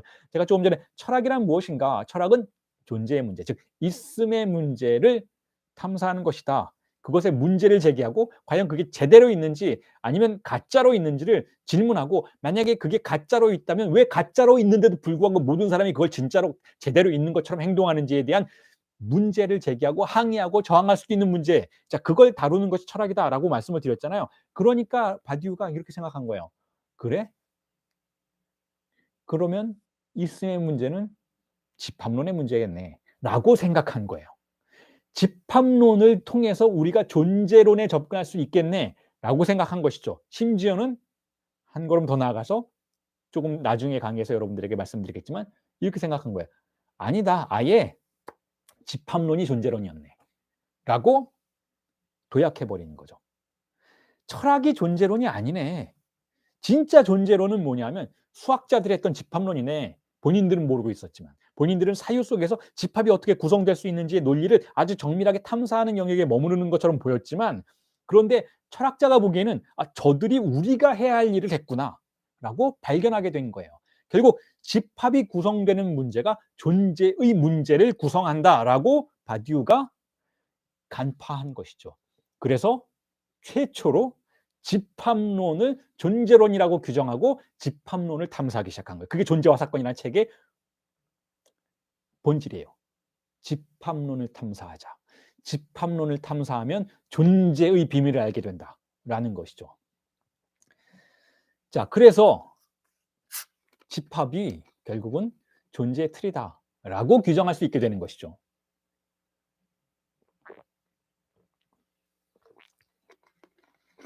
집합이 결국은 어떻게 구성되느냐에 따라서 결국 우리의 존재의 문제가 해결되거나 혹은 난관에 부딪힌다라는 거예요. 집합의 사유가 결국 존재의 문제의 비밀을 밝혀줄 것이다라는 것이죠. 자, 그런데 어쨌든 다시 돌아오자면 인간은 집합 안에 있어요. 언제나 집합 안에 있어요. 우리는 항상 집합 안에 들어가게 돼 있어요. 우리의 존재는 집합 안에 들어가게 돼 있는데 우리를 그 집합 안으로 들어가게 만든 건 내 자신이 아니다. 이게 굉장히 중요해요. 주체가 없어요, 여러분. 존재론과 집합론에는 주체라는 개념이 없어요. 근데 여러분 조금 전에 제가 말씀드렸잖아요. 바디우는 사르트르를 따라서 주체라는 개념을 새롭게 갱신한다. 20세기 소피스트들이 주체는 없다. 심지어는 라칸까지 주체라는 개념에 대해서 상당히 모호한 태도를 취했던 것인데 바디우는 아니다. 주체 있다라고 얘기하면서 주체의 개념을 설정하기 시작했다라고 했잖아요. 그런데 존재에는 집합이 없다라는 거죠. 존재에는. 집합론에는 주체라는 개념이 없어요. 왜냐하면 여러분 내가 저 집합 안으로 내 스스로 들어갈 수가 없어요. 주체적으로 들어갈 수가 없어요. 여러분들이 한국에 태어난 거 여러분들이 결정해서 태어난 거 아니잖아요. 여러분들이 태어나 보니까 한국인인 것이잖아요. 태어나 보니까. 여러분들이 남자로 태어난 거, 여러분들이 여자로 태어난 거, 그냥 태어나 보니까 그렇게 된 것이잖아요. 그럼 이렇게 생각할 수도 있어요. 내가 남자로 태어나거나 여자로 태어나거나 한국인으로 태어난 것은 그래요. 그건 그럼 내가 결정한 건 아니라고 칩시다. 그렇지만 내가 학교에 다니고 대학교에 다니고 이런 시험을 봐서 이런 자격증을 따고 이런 가정을 꾸리고 이런 거는 내가 결정한 거 아니에요? 이런 집합 안에 들어간 건 예를 들어서 여러분들이 뭐 회계사라면 내가 회계사 시험을 보려고 얼마나 노력을 했는데 그거 주체적인 노력이었어요. 그러니까 그 주체적인 노력을 통해서 내가 회계사라는 집단 안에 들어가서 회계사라는 집합 안에 포함되게 된 것은 원소로 귀속되어 있게 된 것은 그건 주체적인 선택 아닌가요? 혹은 내가 누군가 사랑해서 누굴 결혼했는데 그렇게 해서 가정을 이루었다면 이 가정, 한 가정이라는 이 작은 소집단의 집합 안에 내가 들어가 있는 건 나의 주체적인 선택 아닌가요? 라고 반문할 수도 있겠는데 제 대답은 그래요. 아니에요, 여러분. 여러분들이 선택한 게 아니에요. 회계사라는 직종이 있으니까 여러분들이 그걸 선택할 수 있었잖아요. 회계사라는 직종이 없었는데 여러분들이 너무 회계를 좋아하는 거예요. 그럼 회계사라는 직종을 여러분들이 발명해 내야겠죠. 그건 있음의 문제가 아니에요. 그건 발명의 문제인 것이지. 그건 라강이 나중에 바디우가 나중에 이야기하겠지만 그건 진리의 사건의 문제인 것이지 없는 걸 만들어낸 게 아니에요. 여러분은 있는 것 안에 들어간 것이지. 그러니까 그건 주체적인 선택이 아니에요. 그냥 있는 것 안에 그 집합이 벌려놓은 미끼 안으로 여러분들이 제 발로 걸어 들어간 것이니까 그건 주체적인 걸어 들어감이 아니죠. 예를 들면 여러분들 가정을 이루었다, 사랑을 이루었다라는 것도 결국은 부모님 때에서 했던 어떤 삶의 양태를 반복하는 거예요. 결혼이란 게 뭔지 여러분 알고 있으니까 했던 거 아니에요? 가족을 꾸리려면 이렇게 해야 된다. 이런 과정을 거쳐야 한다라는 거 여러분들이 알고 있으니까 그랬잖아요. 근데 그 지식을 누가 주었나요? 누가 주었나요? 여러분들이 발명한 게 아니에요. 결혼이란 제도는. 가족이라는 제도도 여러분들이 발명한 게 아니에요. 있었던 거예요, 그냥. 원래 있었던 집합 안으로 여러분들이 걸어 들어가신 거니까 그건 주체가 아니죠. 그건 주체적인 선택이 아니죠. 그건 그냥 주체가 없는 집합의 구성원으로서 귀속되는 과정인 거예요. 그럼 이걸 누가 만들었느냐 하면 어 권력의 틀이 만들죠, 여러분. 현재를 지배하는 고정관념, 이건 저의 표현이에요. 바디우가 표현하는 건 아니지만 현재를 지배하는 패러다임들이 만들어 놓은 것이죠. 그 패러다임 안으로 여러분들이 들어가는 거예요.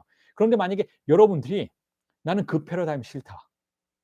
나는 그 패러다임으로 들어가고 싶지 않다라고 한다면 여러분들은 일단은 고독해져요. 철학자들이 고독의 철학자들이라고 했잖아요. 고독해져요. 이 세상의 패러다임이 정당성이 없는 것 같아. 저런 결혼제도, 저런 국가제도, 저런 공동체 제도, 저런 것 다 정당성이 없는 것 같아. 나의 존재를 저기에 맡기고 싶지 않아. 라고 생각한다면 일단 여러분들은 물러나게 되죠. 물러나서 어떻게 하나요? 물러나서 어떻게 해야 되나요? 관찰해 봐야 돼요.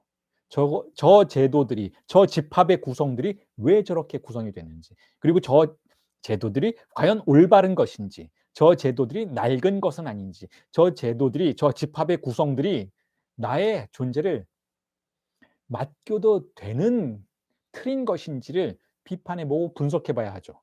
자, 그 과정 속에서 그 고독한 주체가 제가 이건 고독의 매뉴얼이라는 책에서 주로 주장했던 그런 절차이기도 한데 진리의 절차이기도 한데 그 고독한 주체가 새로운 무언가를 새로운 틀을 새로운 집합을 만들어낼 수 있는 사건과 만나게 되면 그때 비로소 주체가 되는 거예요. 그전까지는 주체는 아닌 거예요, 사실상.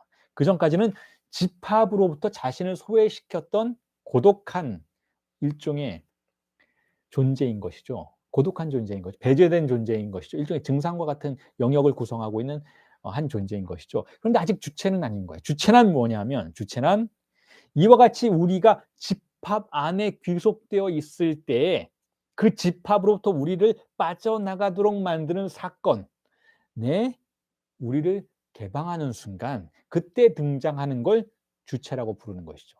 그때 등장하는 걸 무한성이라고 부르는 거예요. 그전에는 어떤 것이냐? 자, 이 무한성과 유한성의 얘기도 수학의, 특히 칸토의 집합론적인 논평을 통해서 여러분들에게 아주 세밀하게 해석을 해 드릴 테지만, 지금은 오늘 수업은 일종의 프롤로그이니까 좀 쉬운 말로 여러분들에게 설명을 드리자면, 이 무한성에 우리를 개방한다라는 것은 무슨 뜻인가 하면, 이 무한성이라는 단어를 여러분들이 너무 신비주의적인 방식으로 받아들이지 않으셨으면 좋겠는데, 물론 칸토는 이 무한의 개념을 가지고 거의 신비주의자의 반열에 올라버렸어요. 좀 더 엉뚱한 방향으로 나아가 버렸죠.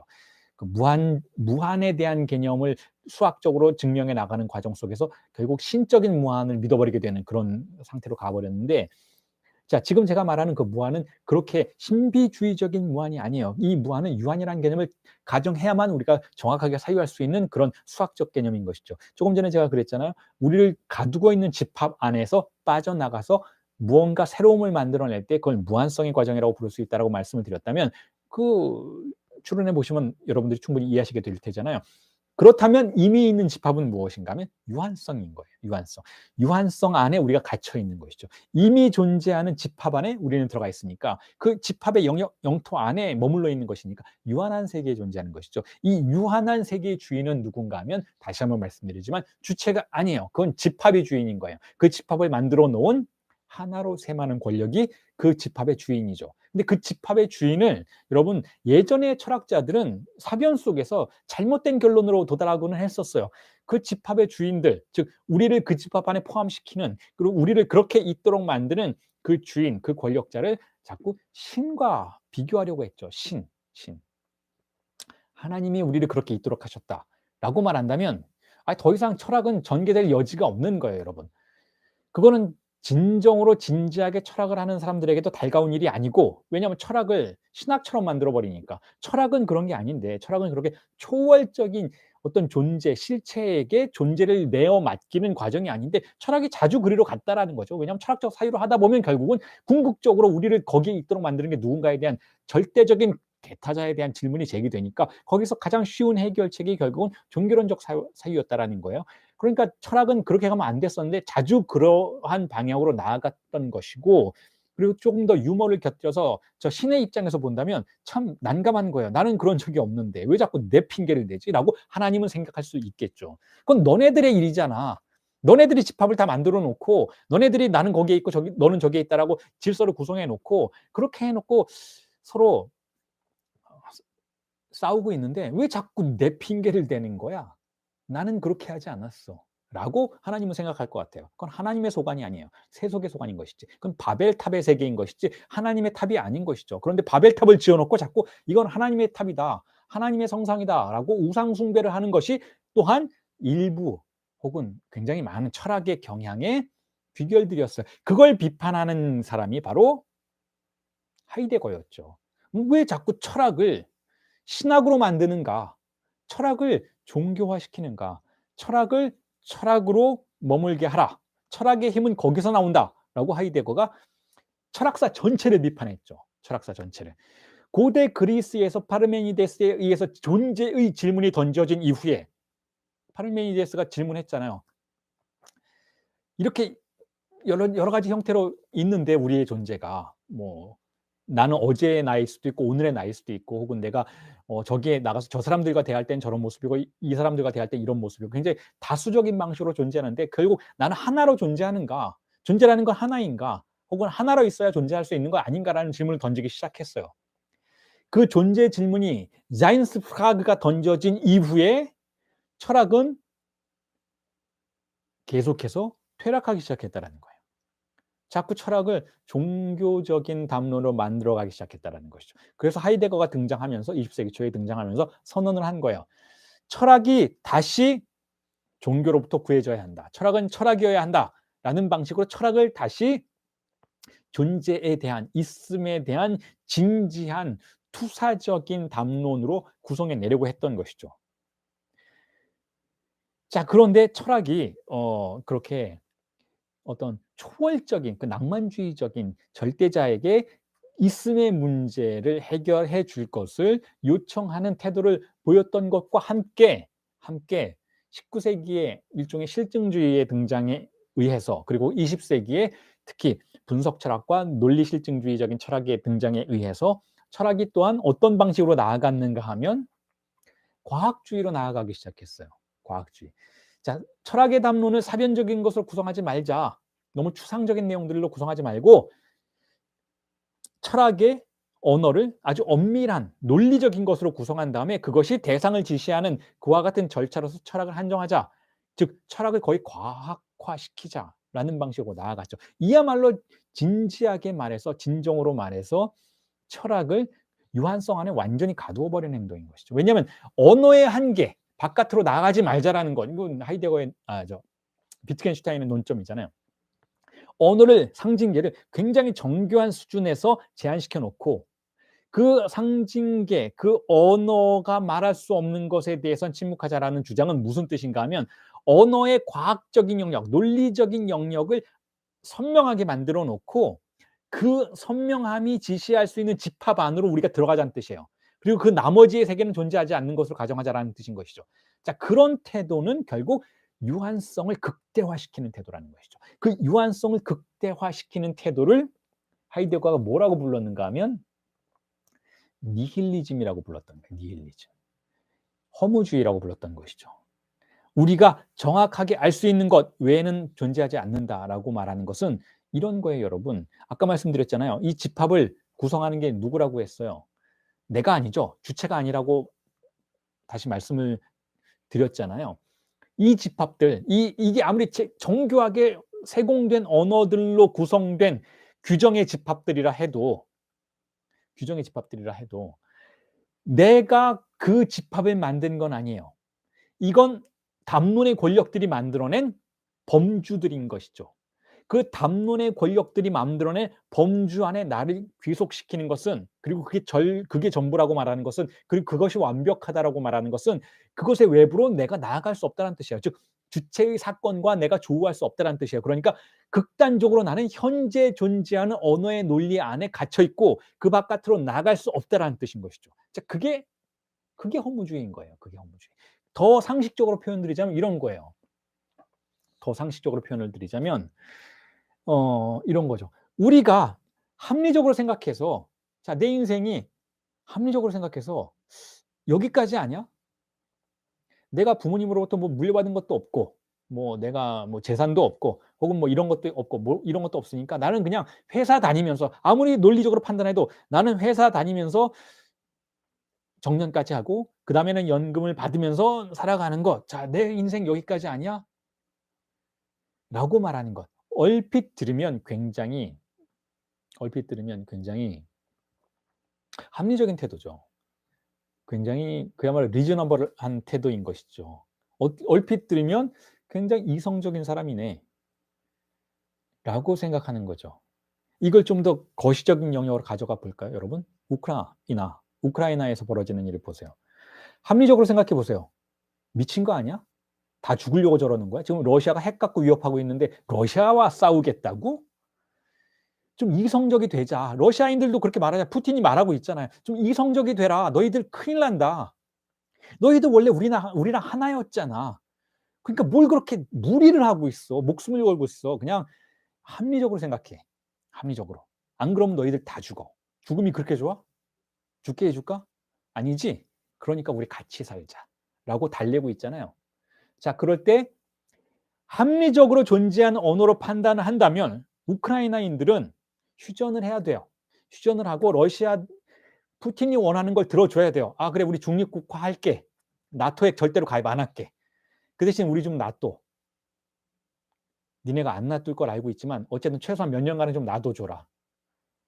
라고 말할 것이지, 합리적인 언어 안에서 판단하자면 그런 것이지, 아니다, 싸우겠다라고 말하는 건 저건 죽음 충동이에요. 저거는 지금 존재하는 집합의 원소로서 존재하지 않겠다라는 뜻인데, 자, 보세요. 분석 철학과 논리 실증주의적인 사고방식은 그런 행동들을 이해하지 못해요. 그런 행동들은 어떤 행동이냐면 우리가 사고할 수 있는 언어 외부에 무언가가 존재한다. 난 그걸 획득하고자 한다라는 굉장히 무모한 행동처럼 보이는 것이죠. 자, 그런데 하이데거는 혹은 바디우는 그런 행동을 허무주의라고 생각해요. 존재하는 지식에 의해서 우리의 삶과 우리의 공동체가 판단되는 것이 전부라고 생각하는 것. 자, 그런 걸 허무주의라고 생각해요. 어떤 학생이 돈도 없고 부모도 별 볼 일 없고 공부도 잘 못하고 그런데 그 학생이 그렇게 말하는 거야. 나는 대통령이 될 거야. 나는 뭐 훌륭한 인문학자가 될 거야. 라고 말한다면 야, 너는 인문학자 되려면 돈이 많아야 되는데 교수해야 되는 거 아니야? 뭐 인문학자가 돈 어떻게 벌어? 우리나라에서 인문학자란 말이 뭐야 도대체? 대학 졸업하고 대학원 졸업하고 그 많은 학비 들여서 철학을 공부하겠다고? 철학하면 뭐가 남는데? 야, 그 시간에 다른 공부를 해봐. 그러면 다른 회사에 취직할 수도 있고. 너 학교에서 시키는 공부나 제대로 하지 왜 그렇게 문학 작품 읽고 있어? 그런 거 읽어서 수능 제대로 보겠어? 그런데 네가 학자가 되겠다고? 학자가 되려면 수능 점수부터 올려라고 말할 때 그 아이가 아니야. 나는 선생님이 당신들이 생각하는 방식에 그런 집합 안에 들어가 있지는 않지만 나는 그래도 인문학자 될 거예요. 나는 그래도 사르트르처럼 될 거예요. 라고 말한다면 합리적으로 생각하면 얘는 좀 이상한 애인 거예요.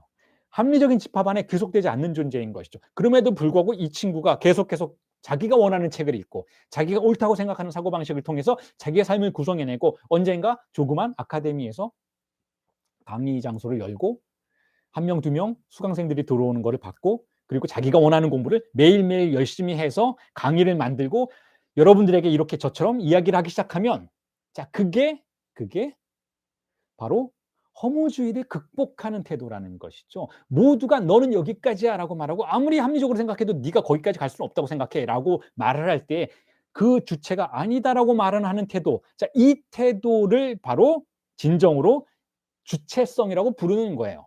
그걸 바디우가 수학의 집합론을 통해서 증명하려고 하는 것이죠. 저는 주로 이렇게 미시적인 영역에 포인트를 맞추어서 바디우를 여러분들에게 강의해 드리고 싶어요. 바디우의 철학이 상당히 정치적이고 거시적인 영역에서 담론을 구성하고 논평할 수 있는 이론인 것처럼 보이지만 또한 미시적인 영역에서도 충분히 작동할 수 있고 바디우는 그것을 사랑이라고 부른다라고 여러분들에게 앞으로 설명해 드리게 될 거예요. 어저께 락강 수업에서 등장한 이야기이긴 하지만 바디우는 네 가지의 진리 절차를 가정을 하죠. 네 가지의 진리 절차에서 과학이 있어요.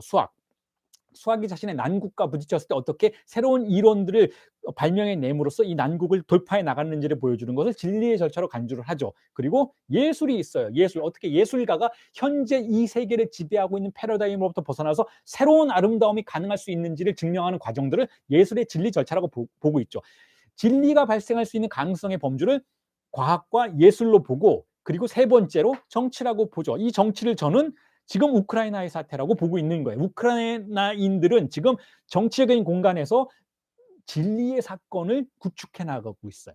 진리를 강제하고 있는 것이죠. 그리고 마지막으로 하나가 뜻밖에도 바디우를 알고 계신 분들에게는 뜻밖이 아니겠지만 사랑이라는 거예요. 바디우가 생각할 때 진리가 발생하는 범주가 사랑이라는 것이죠. 그런데 사랑은 여러 가지 의미를 가지고 있어요. 한 사람과 한 사람의 사랑일 수도 있겠지만 여러분들이 여러분들 자신에 대한 사랑일 수도 있는 거예요.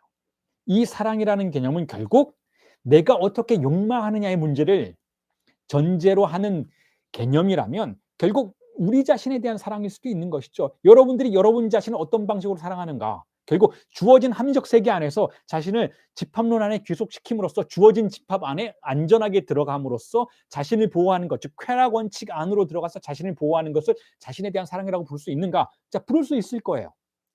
하지만 자신을 모험 속으로 밀어넣고 자신에게 찾아온 진리의 사건을 수용하고 환대하는 조금은 위협적으로 보이는 조금은 위험한 행동을 하는 것 역시 어떤 의미에서는 사랑인 것이죠. 혹은 그게 진정한 사랑이라고 볼 수 있는 거죠. 그게 진리를 가정한 사랑이라고 볼 수가 있다라는 거예요. 그건 허무주의가 아닌 거예요, 여러분. 일종의 허무주의처럼 보일지라도 혹은 그걸 허무주의라고 타자는 비난할 수 있을지라도 그걸 위협적인 것으로 비난할 수 있을지라도 그건 허무주의가 아니라는 거예요. 지금 우크라이나인들이 보이는 행동은 허무주의가 아니라는 거예요. 그건 진리를 향한 열망이라는 것이죠. 그리고 우리 자신도 그렇게 우리 자신의 존재에 대해서 나 자신을 사랑하는 방식으로 진리를 열망할 수 있다는 거예요. 욕망의 문제라는 것이죠. 자, 그런데 일반적으로는 여러분 그런 일이 일어나지는 않아요. 일반적으로는. 진리의 사건이 그렇게 쉽게 일어나지는 않는다라는 거예요. 우크라이나 보세요.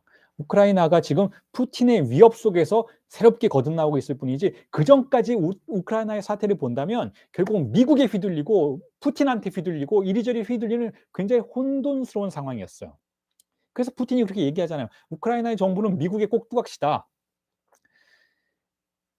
누구 말이 맞는지는 모르겠지만, 그 정치적 영역에서 어떤 일이 벌어지는지는 모르겠지만, 어쨌든 우크라이나인들이 진정으로 주체성을 획득하게 되는 순간은 어떤 특정한 사건을 계기로 해서라는 것이죠. 그 이전에는 사실은 집합의 권력이, 집합을 유지하도록 만드는 권력이 결국은 현실을 지배하게 되는 것이죠. 결국 유한성이 우리를 지배하고 있어요. 그래서 조금 전에도 말씀을 드렸잖아요. 그 유한성이 우리를 지배하고 있기 때문에 또한 우리는 어떤 의미에서 보호받는 것이라고.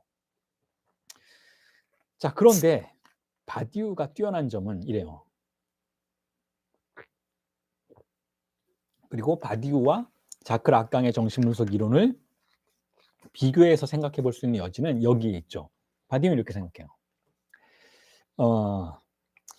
집합이 구성된다라는 거예요. 집합이 이미 있다라는 거죠. 우리가 거기에 귀속되어야만 하는 집합들이 있다라는 거예요. 우리를 가두는 혹은 우리를 보호하는 집합들이 거기에 있다라는 것이죠. 그리고 그 집합은 유한성의 세계를 구성한다라는 거예요. 그런데 유한성이라는 것이 가만히 들여다보면 기이하다라는 거예요. 그건 이제 조금 뒤에는 여러분과 함께 수업을 진행하면서 정교한 집합론의 언어로 여러분들에게 논증해 드리겠지만, 상식의 언어를 일단 사용해서 여러분들에게 설명을 드리자면 이래요. 유한성이라는 게 그냥 유한하지 않다라는 거예요. 그게 특이하다라는 거예요. 가만히 살펴보면 이 유한하다라고 주장하고 경계를 딱 짚고 있는 어떤 하나의 공간이 존재하는데, 이 공간 안에 기이하게도 뭔가 하나 포함되어 있어요. 그게 바로 무한성이라는 거예요. 그게 유한성의 역설이라는 것이죠. 유한성이 finitude라고 하죠. finitude. 자, 유한성이 유한한 것을 구성해내면, 하나의 집합을 구성해내면 그 집합이 필연적으로 그 내부에서 무한성의 사건들을 출현시킨다라는 거예요. 그러니까 우리가 굳이 꼭 왜 나한테는 진리의 사건이 오지 않지? 왜 나한테는 무한성의 어떤 사건들이 개방되지 않지?라고 질문을 할 이유가 없다라는 거죠. 왜냐하면 이미 우리는 유한성 안에 들어와 있다면 이미 우리는 무한성에 노출되어 있는 거예요. 이걸 지금 제 수업을 듣고 계신 많은 분들이 락강 수업을 이미 함께 듣고 계신 분들이니까 락강의 개념을 통해서 조금 더 쉽게 설명을 드리자면 이래요. 증상이 그렇다라는 거예요. 증상은 결국 어떤 상징계가, 하나의 안정적인 체계가 견고하게 구성되면 구성될수록, 즉 억압이 강하게 작동하면 작동할수록 출현하는 것을 증상이라고 부른다는 거죠. 억압이 강하면 결국 억압된 것은 회귀한다라는 명제가 증명된다라는 거예요. 억압이 강할수록 증상은 발생한다는 거죠. 자, 억압이 강한 상태는 집합이 강하게 구성되어 있는 상태를 말해요. 이 집합이 강하게 구성되어 있는 상태를 락강은 강박증이라고 부르죠. 강박적인 상태에서 상징계가 견고하게 구성되어 있으면 모든 게 완전히 장악된 것처럼 보이죠. 푸틴의 권력이 그렇잖아요, 여러분. 푸틴의 권력이 점점 더 헌법까지 개정이 가면서 자신의 권력을 견고하게 만드는 것처럼 보이지만, 그 장악력이 강해지면 강해질수록 그 내부에서 증상도 강하게 발생한다는 거예요. 집합의 텐션이 강해질수록 증상의 텐션도 함께 강해진다는 것이죠. 자, 이걸 우리가 지금 정신분석에서의 어떤 임상적인 그런 현상을 통해서도 확인하고 이해해 볼 수 있지만, 이걸 바디우가 집합론으로 설명을 해요. 집합론으로. 그러면서 집합론에서 결국은 집합론이 구성될 수 있으려면 논리가 설정이 되어야 하고, 논리가 우리에게 받아들여져야 하는데, 집합이라는 것이 그 논리 중에 가장 집합론이 여러분 그냥 수학의 언어는 아니에요. 그 수학의 언어일 뿐만 아니라 우리가 사유하는 방식이기도 해요. 조금 전에 말씀을 드렸잖아요. 뭐 인간이라는 집합이 있다, 동물이라는 집합이 있다. 이런 집합의 구조가 없다면 우리는 동물과 인간을 구분할 수도 없어요. 자, 그런데 자, 이렇게 얘기할 수 있어요. 그럼 인간의 집합은 어떤 전체 집합이라고 할 수도 있고, 이게 전체가 가정되잖아요. 큰 집합이 있고 작은 집합이 있다. 그러면 인간 집합은 크고, 그다음에 그 안에 남자의 집합과 여자의 집합이 부분 집합으로 존재하죠. 그렇죠. 그럴 수 있잖아요. 굉장히 직관적인 사고방식이죠. 굉장히 우리가 충분히 논리를 작동시키지 않아도 받아들일 수 있는 사고방식이죠. 이 이야기는 뒤집어 얘기한다면 우리가 별로 논리를 작동시키지 않음에도 불구하고 우리가 이미 지배받고 있는 사고방식인 거예요. 인간의 집합이 더 크다. 큰 집합이 있고 작은 집합이 있다. 부분 집합은 전체 집합보다 작다. 직관적으로 우리가 생각할 수 있잖아요. 그런데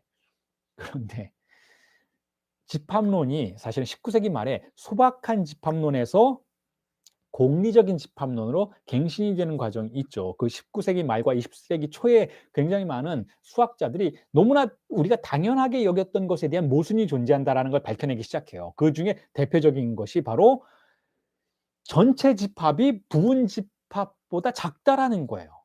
전체 집합을 여러분 전체 집합을 우리가 전체라고 부르잖아요. 다 하니까. 그런데 이 전체 집합을 일단 가정해 놓고 그 안에 원소들이 있을 거 아니에요. 그 원소들로 부분 집합들을 만들어 놓고 그 부분 집합을 세어 보니까 전체 집합보다 그 기수가 크다라는 거예요. 즉 양이 크다라는 거예요.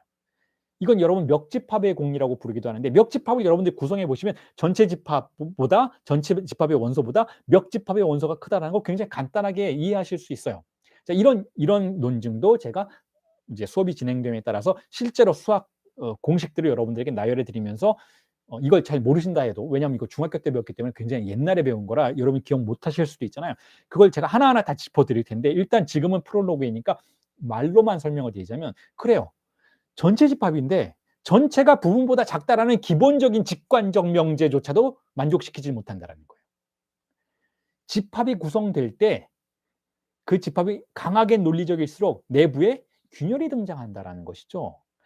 그러니까 유한성이 아무리 논리적인 방식으로 합리적인 방식으로 설정이 된다 해도 그 유한성 내부에 유한성을 붕괴시키는 지점을 우리가 발견하게 된다는 것이고, 그걸 무한성이라고 부른다는 거예요.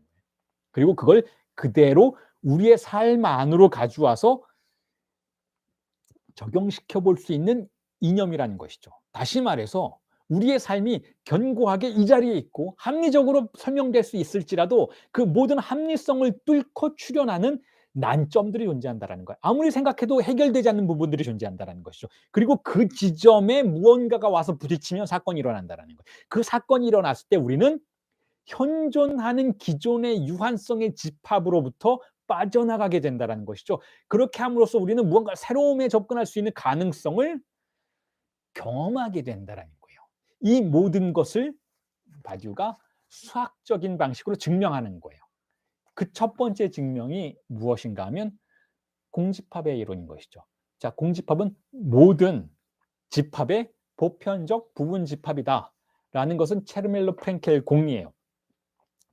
제가 소박한 집합론으로부터 보다 공리적인 집합론으로 나아갔다고 말씀을 드렸잖아요. 이 공리적인 집합론이라는 것은 어떤 한계를 설정하고 집합론이 모든 걸 설명할 수 없다라는 것을 시인하는 그와 같은 수학의 변화라고 볼 수가 있는데, 거기서 가장 중요한 공리 중에 하나가 바로 공집합의 공리예요. 공집합의 공리는 무엇인가 하면 어디에나 공백이 있다는 것이죠. 어디에나 공집합이 존재한다는 것. 모든 집합의 보편적 부분 집합이라는 것. 다시 말해서 공집합이라는 건 뭐예요? 원소를 갖고 있지 않죠. 원소를 갖고 있지 않으니까 무슨 뜻인가? 속성을 갖고 있잖아요. 그러니까 속성을 갖고 있다는 건 무슨 뜻인가 하면, 하나의 집합이 구성되려면 속성이 있어야 돼요. 여러분, 남자의 집합이라는 걸 구성하려면 남자가 무엇인지 그 속성을 알고 있어야 그 집합을 구성해낼 수가 있어요. 한국인이 무엇인지 한국인의 집합을 구성하려면 한국인이라는 것에 대한 속성이 명제로서 구성이 되어 있어야 돼요. 뭐 한국인은 한국에서 태어난 존재, 혹은 뭐 한국인은 뭐 어떤 존재, 뭐 국적을 가진 존재, 국적을 획득한 존재, 뭐 어쨌든 한국인이라는 것에 대한 명제가 있어야 돼요. 그걸 설명할 수 있는. 그걸 속성이라고도 부르는데, 그 속성을 가지고 우리가 집합을 구성하는 것이잖아요. 그런데 그 집합의 한가운데 속성이 없는 것이 항상 존재한다는 것이죠. 다시 말해서 제가 이 공집합에 배회하는 이 공집합의 위협에 대한 아이디어로 썼던 책이 바로 제가 첫 번째로 썼던 락강 미술관의 유령들이라는 책이죠. 거기서 제가 유령이라는 것을 공백의 유령이라고 불러요. 어디에나 떠다니는 것이 있다. 우리가 셈할 수 있고 셈할 수도 없고 알아볼 수도 없는 무언가가 우리를 찾아온다. 우리는 그걸 유령이라고 부르고자 한다라고 말하면서 그 책의 논제를 시작했던 것인데, 그게 바로 이 얘기예요. 모든 집합에 보편적으로 포함되어 있는 부분 집합으로서의 공집합이 존재한다라는 것. 다시 말해서 우리가 아무리 집합 안에, 즉 유한성 안에 머무르려고 해도 공백의 유령은 우리를 언제든지 찾아온다라는 것이죠.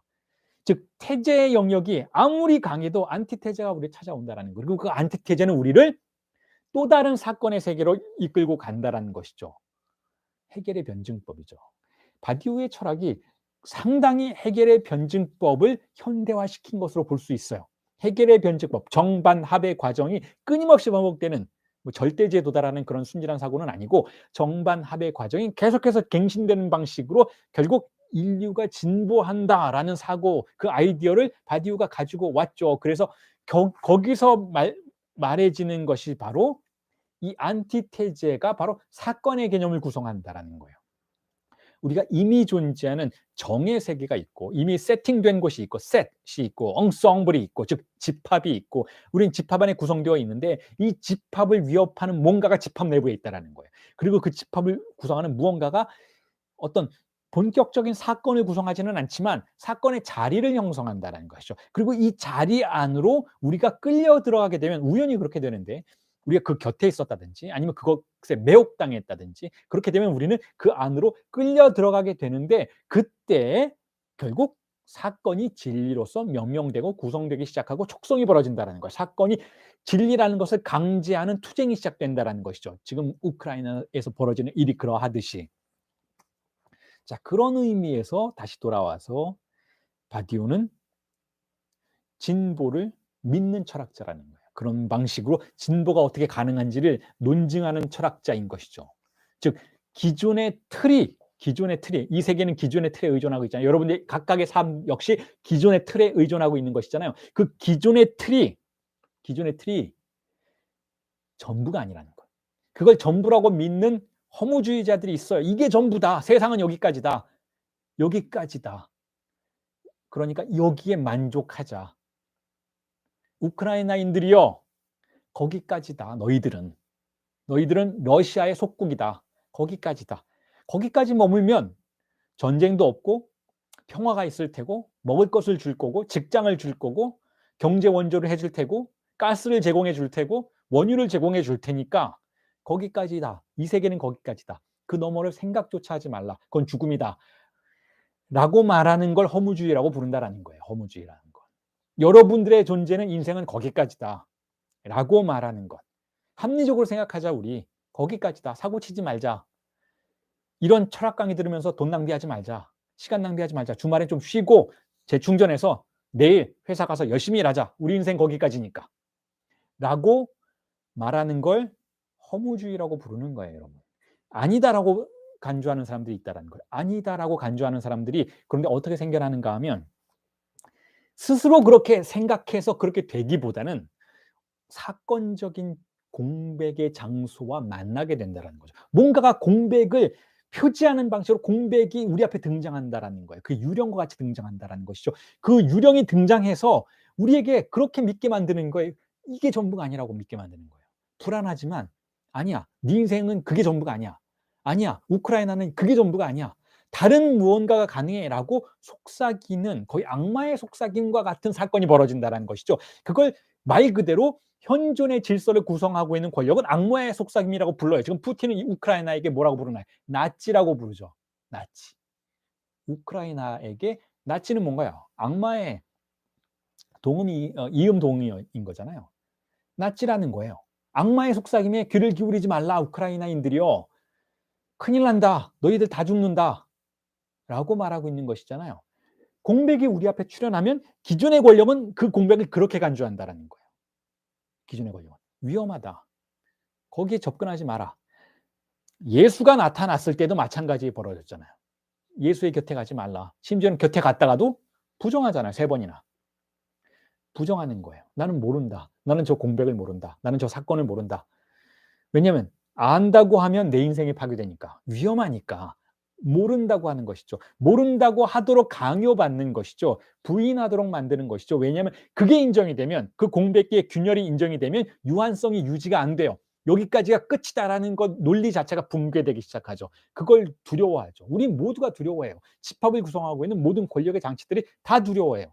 그러니까 그걸 밀어내는 거예요. 사소한 것으로 또는 위반하는 것으로 밀어내는 것이죠. 하찮은 잉여 향유이거나 아니면 위협적인 죽음 충동이라고 밀어버리는 것. 둘 중에 하나라고 밀어버리는 것이죠. 잉여 향유 아니면 위반이야. 그러니까 없애버려. 그런 걸로 시간 낭비하지 말라고 하는 것이죠. 자, 그럼에도 불구하고 누군가가 계속해서 그렇게 출현한 무한성의 공간에 머물고자 한다면 무엇이 일어나야 되는가 하면, 바디우는 그것을 진리의 사건에 참여한 주체들의 충실성이라고 불러요. 라 피델리테, 충실성이라는 단어를 써요. 굉장히 사르트르적이죠. 굉장히 사실은 주체라는 개념에 무게를 많이 실어주는 개념이에요. 그러니까 이렇게까지 주체가 무언가 진리에 충실할 수 있다라고 말한 20세기 철학자가 없어요. 사르트르 이후에. 대부분 그렇게 얘기하잖아요. 주체의 개념 다루지조차 않고, 심지어는 아주 바디우가 보기에 아주 정교한 주체 이론가였던, 그래서 바디우가 적극적으로 수용했던 락강조차도 주체에 대해서 이 정도까지 이야기하진 않아요. 주체가 진리에 충실하다라는 표현을 굉장히 뭐랄까요? 도발적인 표현이죠. 20세기의 철학적 지형을 놓고 본다면. 그렇게 보면 굉장히 아주 구닥다리처럼 보일 수 있어요. 아주 그냥 뭐 옛날 뭐 실체론적인 철학자네 저 사람, 뭐 이렇게 위험을 감수할 만한 언변인 것인데, 그럼에도 불구하고 바디우가 얘기해요. 진리에 대한 충실성, 그것이 주체의 절차다. 주체가 실체로서 존재하는 건 아니지만, 이건 무슨 뜻인가 하면, 주체가 내가 실체로서 주체다, 영원히 주체다, 이런 게 아니고 진리가 발생한 그 순간 거기에 참여했던 사람들을 주체의 절차에 귀속된 사람들로 보는 거예요. 그러니까 주체 절차가 있는 것이지 주체란 어떤 실체가 있는 것은 아니죠. 자, 그럼에도 불구하고 어쨌든 주체의 절차가 진리의 충실성이라고 부르는 것 자체가 굉장히 한 개인의 의지를 전제하는 내용인 것이잖아요. 근데 그 한 개인의 의지를 전제한다라는 것이 20세기 철학이나 정신분석에서는 굉장히 뭔가 거부감이 드는 표현이었어요. 심지어는 저처럼 바디우에 동의하고 바디우를 연구하고 바디우를 좋아하는 사람조차도 이 주체 진리에 대한 충실성을 발음해야 되나라는 고민이 들 정도로. 그래서 저는 조금 더 락강적인 위치로 사실은 물러나면서 이렇게 표현하고 싶어요. 그리고 예전부터 이렇게 많이 표현해 왔어요. 그건 주체가 진리를 욕망한 것이 아니고, 진리를 의지한 것이 아니고, 의지하는 것이 아니고, 기대는 게 아니고 의지하다. 나의 의지로 주체를 욕망한다라는 거예요. 그게 아니고 진리에 매혹되었다라는 표현이 더 낫지 않을까라는 제안을 항상 해 왔어요. 그러니까 분명히 주체가 무언가를 한 건 맞아요. 주체가 지금 우크라이나인들이 자신들의 생각으로 의지를 통해서 전쟁을 하고 맞서 싸우는 건 맞아요.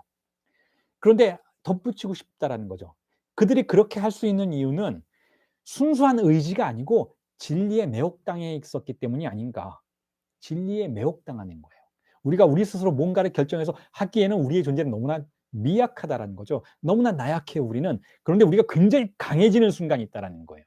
굉장히 강해지는 그 순간, 그건 과연 그 강해진 그 주체의 의지의 문제였는가 하면, 스스로 그렇게 할 수 있었는가의 문제인가 하면, 그렇기보다는 어떤 사건이 벌어졌고 그 사건이 진리로서 기능하고 그것에 우리가 매혹당하는 것은 아닌가.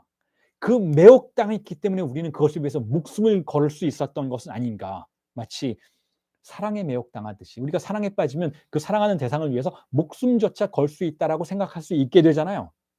자, 그런 의미에서 진리를 사랑하는 자들은 진리를 추구했던 것이 아니라 진리에 매혹당한 것은 아닌가라고 어 논평해 볼 수 있지 않을까라고 생각하는 것이죠.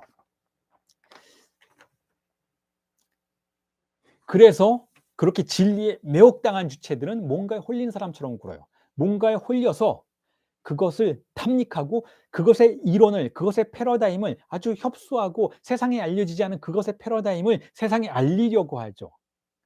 그리고 그것이 옳다라는 것을 증명해 내려고 하죠. 이것이 나중에 우리가 읽게 될 존재와 사건에서 바디우가 촉성 혹은 강압이라고 부르는 거예요. 폭사주라는 프랑스어의 번역어인데 촉성이라고도 부르고 강압이라고도 번역할 수가 있는데 영어로 하면 forcing이에요. forcing. forcing 왜 제가 이걸 영어로까지 여러분들에게 설명을 드리는가 하면 이게 코헨의 용어이기 때문에 그래요. 물론 코헨은 미국인이 아니지만 어쨌든 코헨의 용어로 forcing이라는 개념은 수학에서 집합론을 설명할 때 어떻게 그 집합론이 무한을 마주하고 조우하게 되는지를 설명하는 수학이 아주 중요한 용어이기 때문에 forcing이라고 영어로 부르기도 하죠. 프랑스어로는 폭사주라고 하고 우리나라 말로는 촉성이라고 번역되기도 하고 그 과정이 바로 무언가 진리 사건에 홀린 주체들이 그 진리가 주장하는 바를 알리는 과정, 그래서 그것을 협소한 영역에서 전체적인 보편적 패러다임으로 만들어 나가는 과정 그 자체를 말한다라는 것이죠. 그리고 그런 의미에서도 이 forcing이라는 용어가 우리에게 말해주는 바는 이거예요. 진리가 거기에서 발생했고 그것이 아주 중요한 것이고 그 사람의 인생을 바꾸었다면 거기서 머물 수도 있지만 이걸 보편화시키는 과정 자체까지 바디우가 염두에 두고 철학을 전개시킨다라는 것은 무슨 뜻인가 하면 진리는 보편적인 것이다라는 신념을 표현하는 의미의 문장이라는 거예요. 나 혼자 그냥 진리를 경험할 수도 있잖아요. 때로는 여러분들 오늘 좀 정리를 하면서 말씀드리면 락강도 보편적 가치를 믿지 않는 것 아니냐라는 질문을 해요. 사실 많은 철학자들이 바디우조차도 락강을 결국은 보편적 진리의 추종자로 볼 수 있느냐 아니냐에 대해서 아니다라는 논점으로 논평을 하는 경우가 있죠. 특히 여러분들 존재와 사건의 그 서론을 이제 다음 시간부터 저와 함께 읽게 되실 텐데 그 서론을 보시면 락강까지 보편적인 진리에 대한 보편성에 대한 신념이 존재하지 않는다라는 그런 비스무리한 논평이 나와요.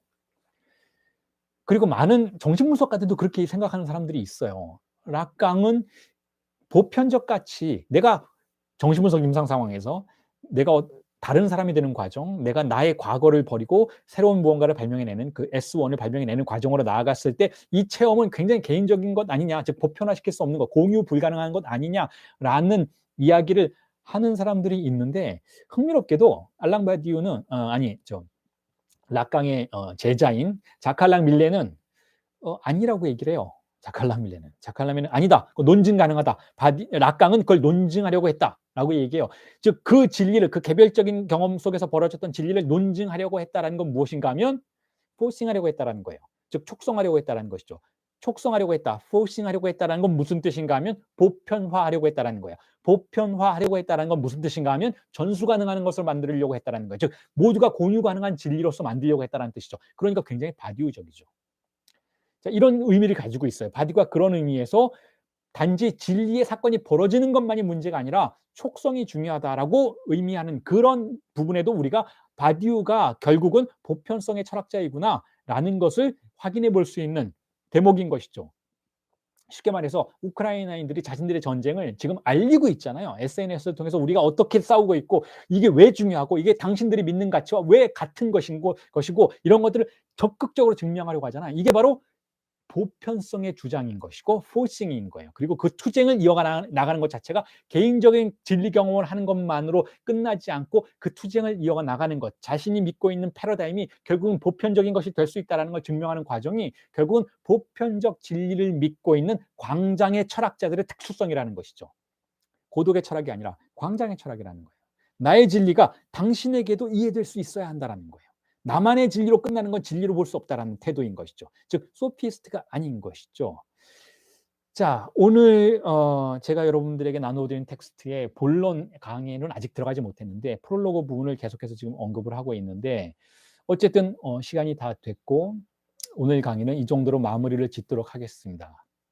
오늘 강의 마무리 짓고 자 여러분들 잊지 말으셔야 하는 것은 우리의 이 강의는 격주 강의입니다. 격주 강의니까 다음 주에는 강의가 없어요. 다음 주에는 강의가 없고 다다음 주 일요일 날 아침 10시 20분에 다시 링크가 열립니다.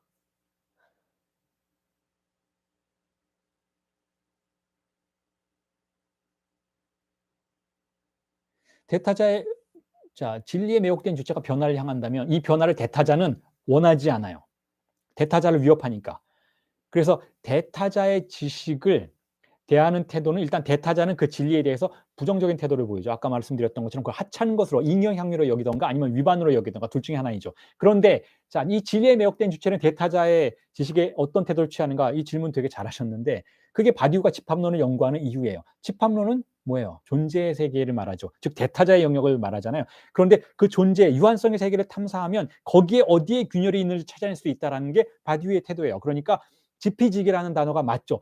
대타자의 공간을 정교하게 탐사해 나가는 거예요. 거기서 어디서 균열이 발생하는가가 결국 어디서 공백의 유령이 발생할 수 있는가를 탐사하는 방식이죠. 그러니까 이건 신비주의가 아닌 거예요.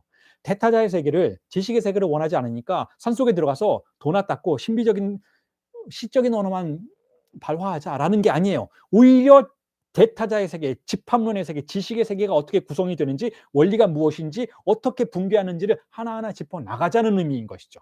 그러니까 타자의 붕괴점을 찾아내기 위해서 타자에게 적극적으로 달려드는 것이죠. 거기에 지식이 어떻게 구성이 되는지 지식의 근본적인 장소까지 가보자는 거예요. 타자가 어디까지 가는지 한번 같이 가보자는 것이죠.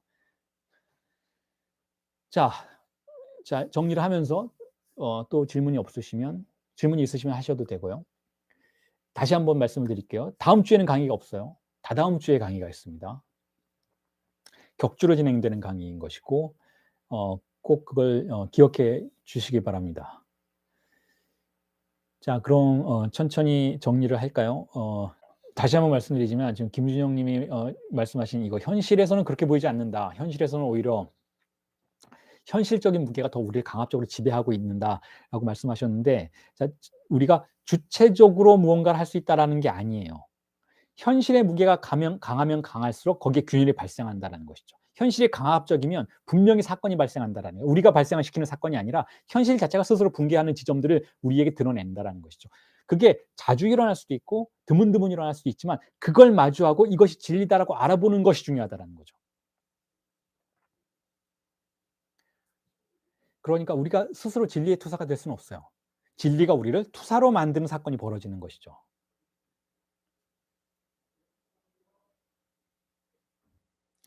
자, 그리고 또 한 가지 말씀을 드리자면 마무리를 하면서 이 10개의 강의 중에 하나는 유튜브에 공개가 됩니다. 그 부분 여러분들에게 좀 말씀을 드리고 싶어요. 여러분들이 고려해 주셨으면 좋겠습니다. 10개의 강의가 유료 강의잖아요. 근데 그중에 하나는 유튜브에 돈을 내고 듣지 못하는 분들을 위해서 무료로 공개되는 강의가 10개 중에 하나가 있다는 것을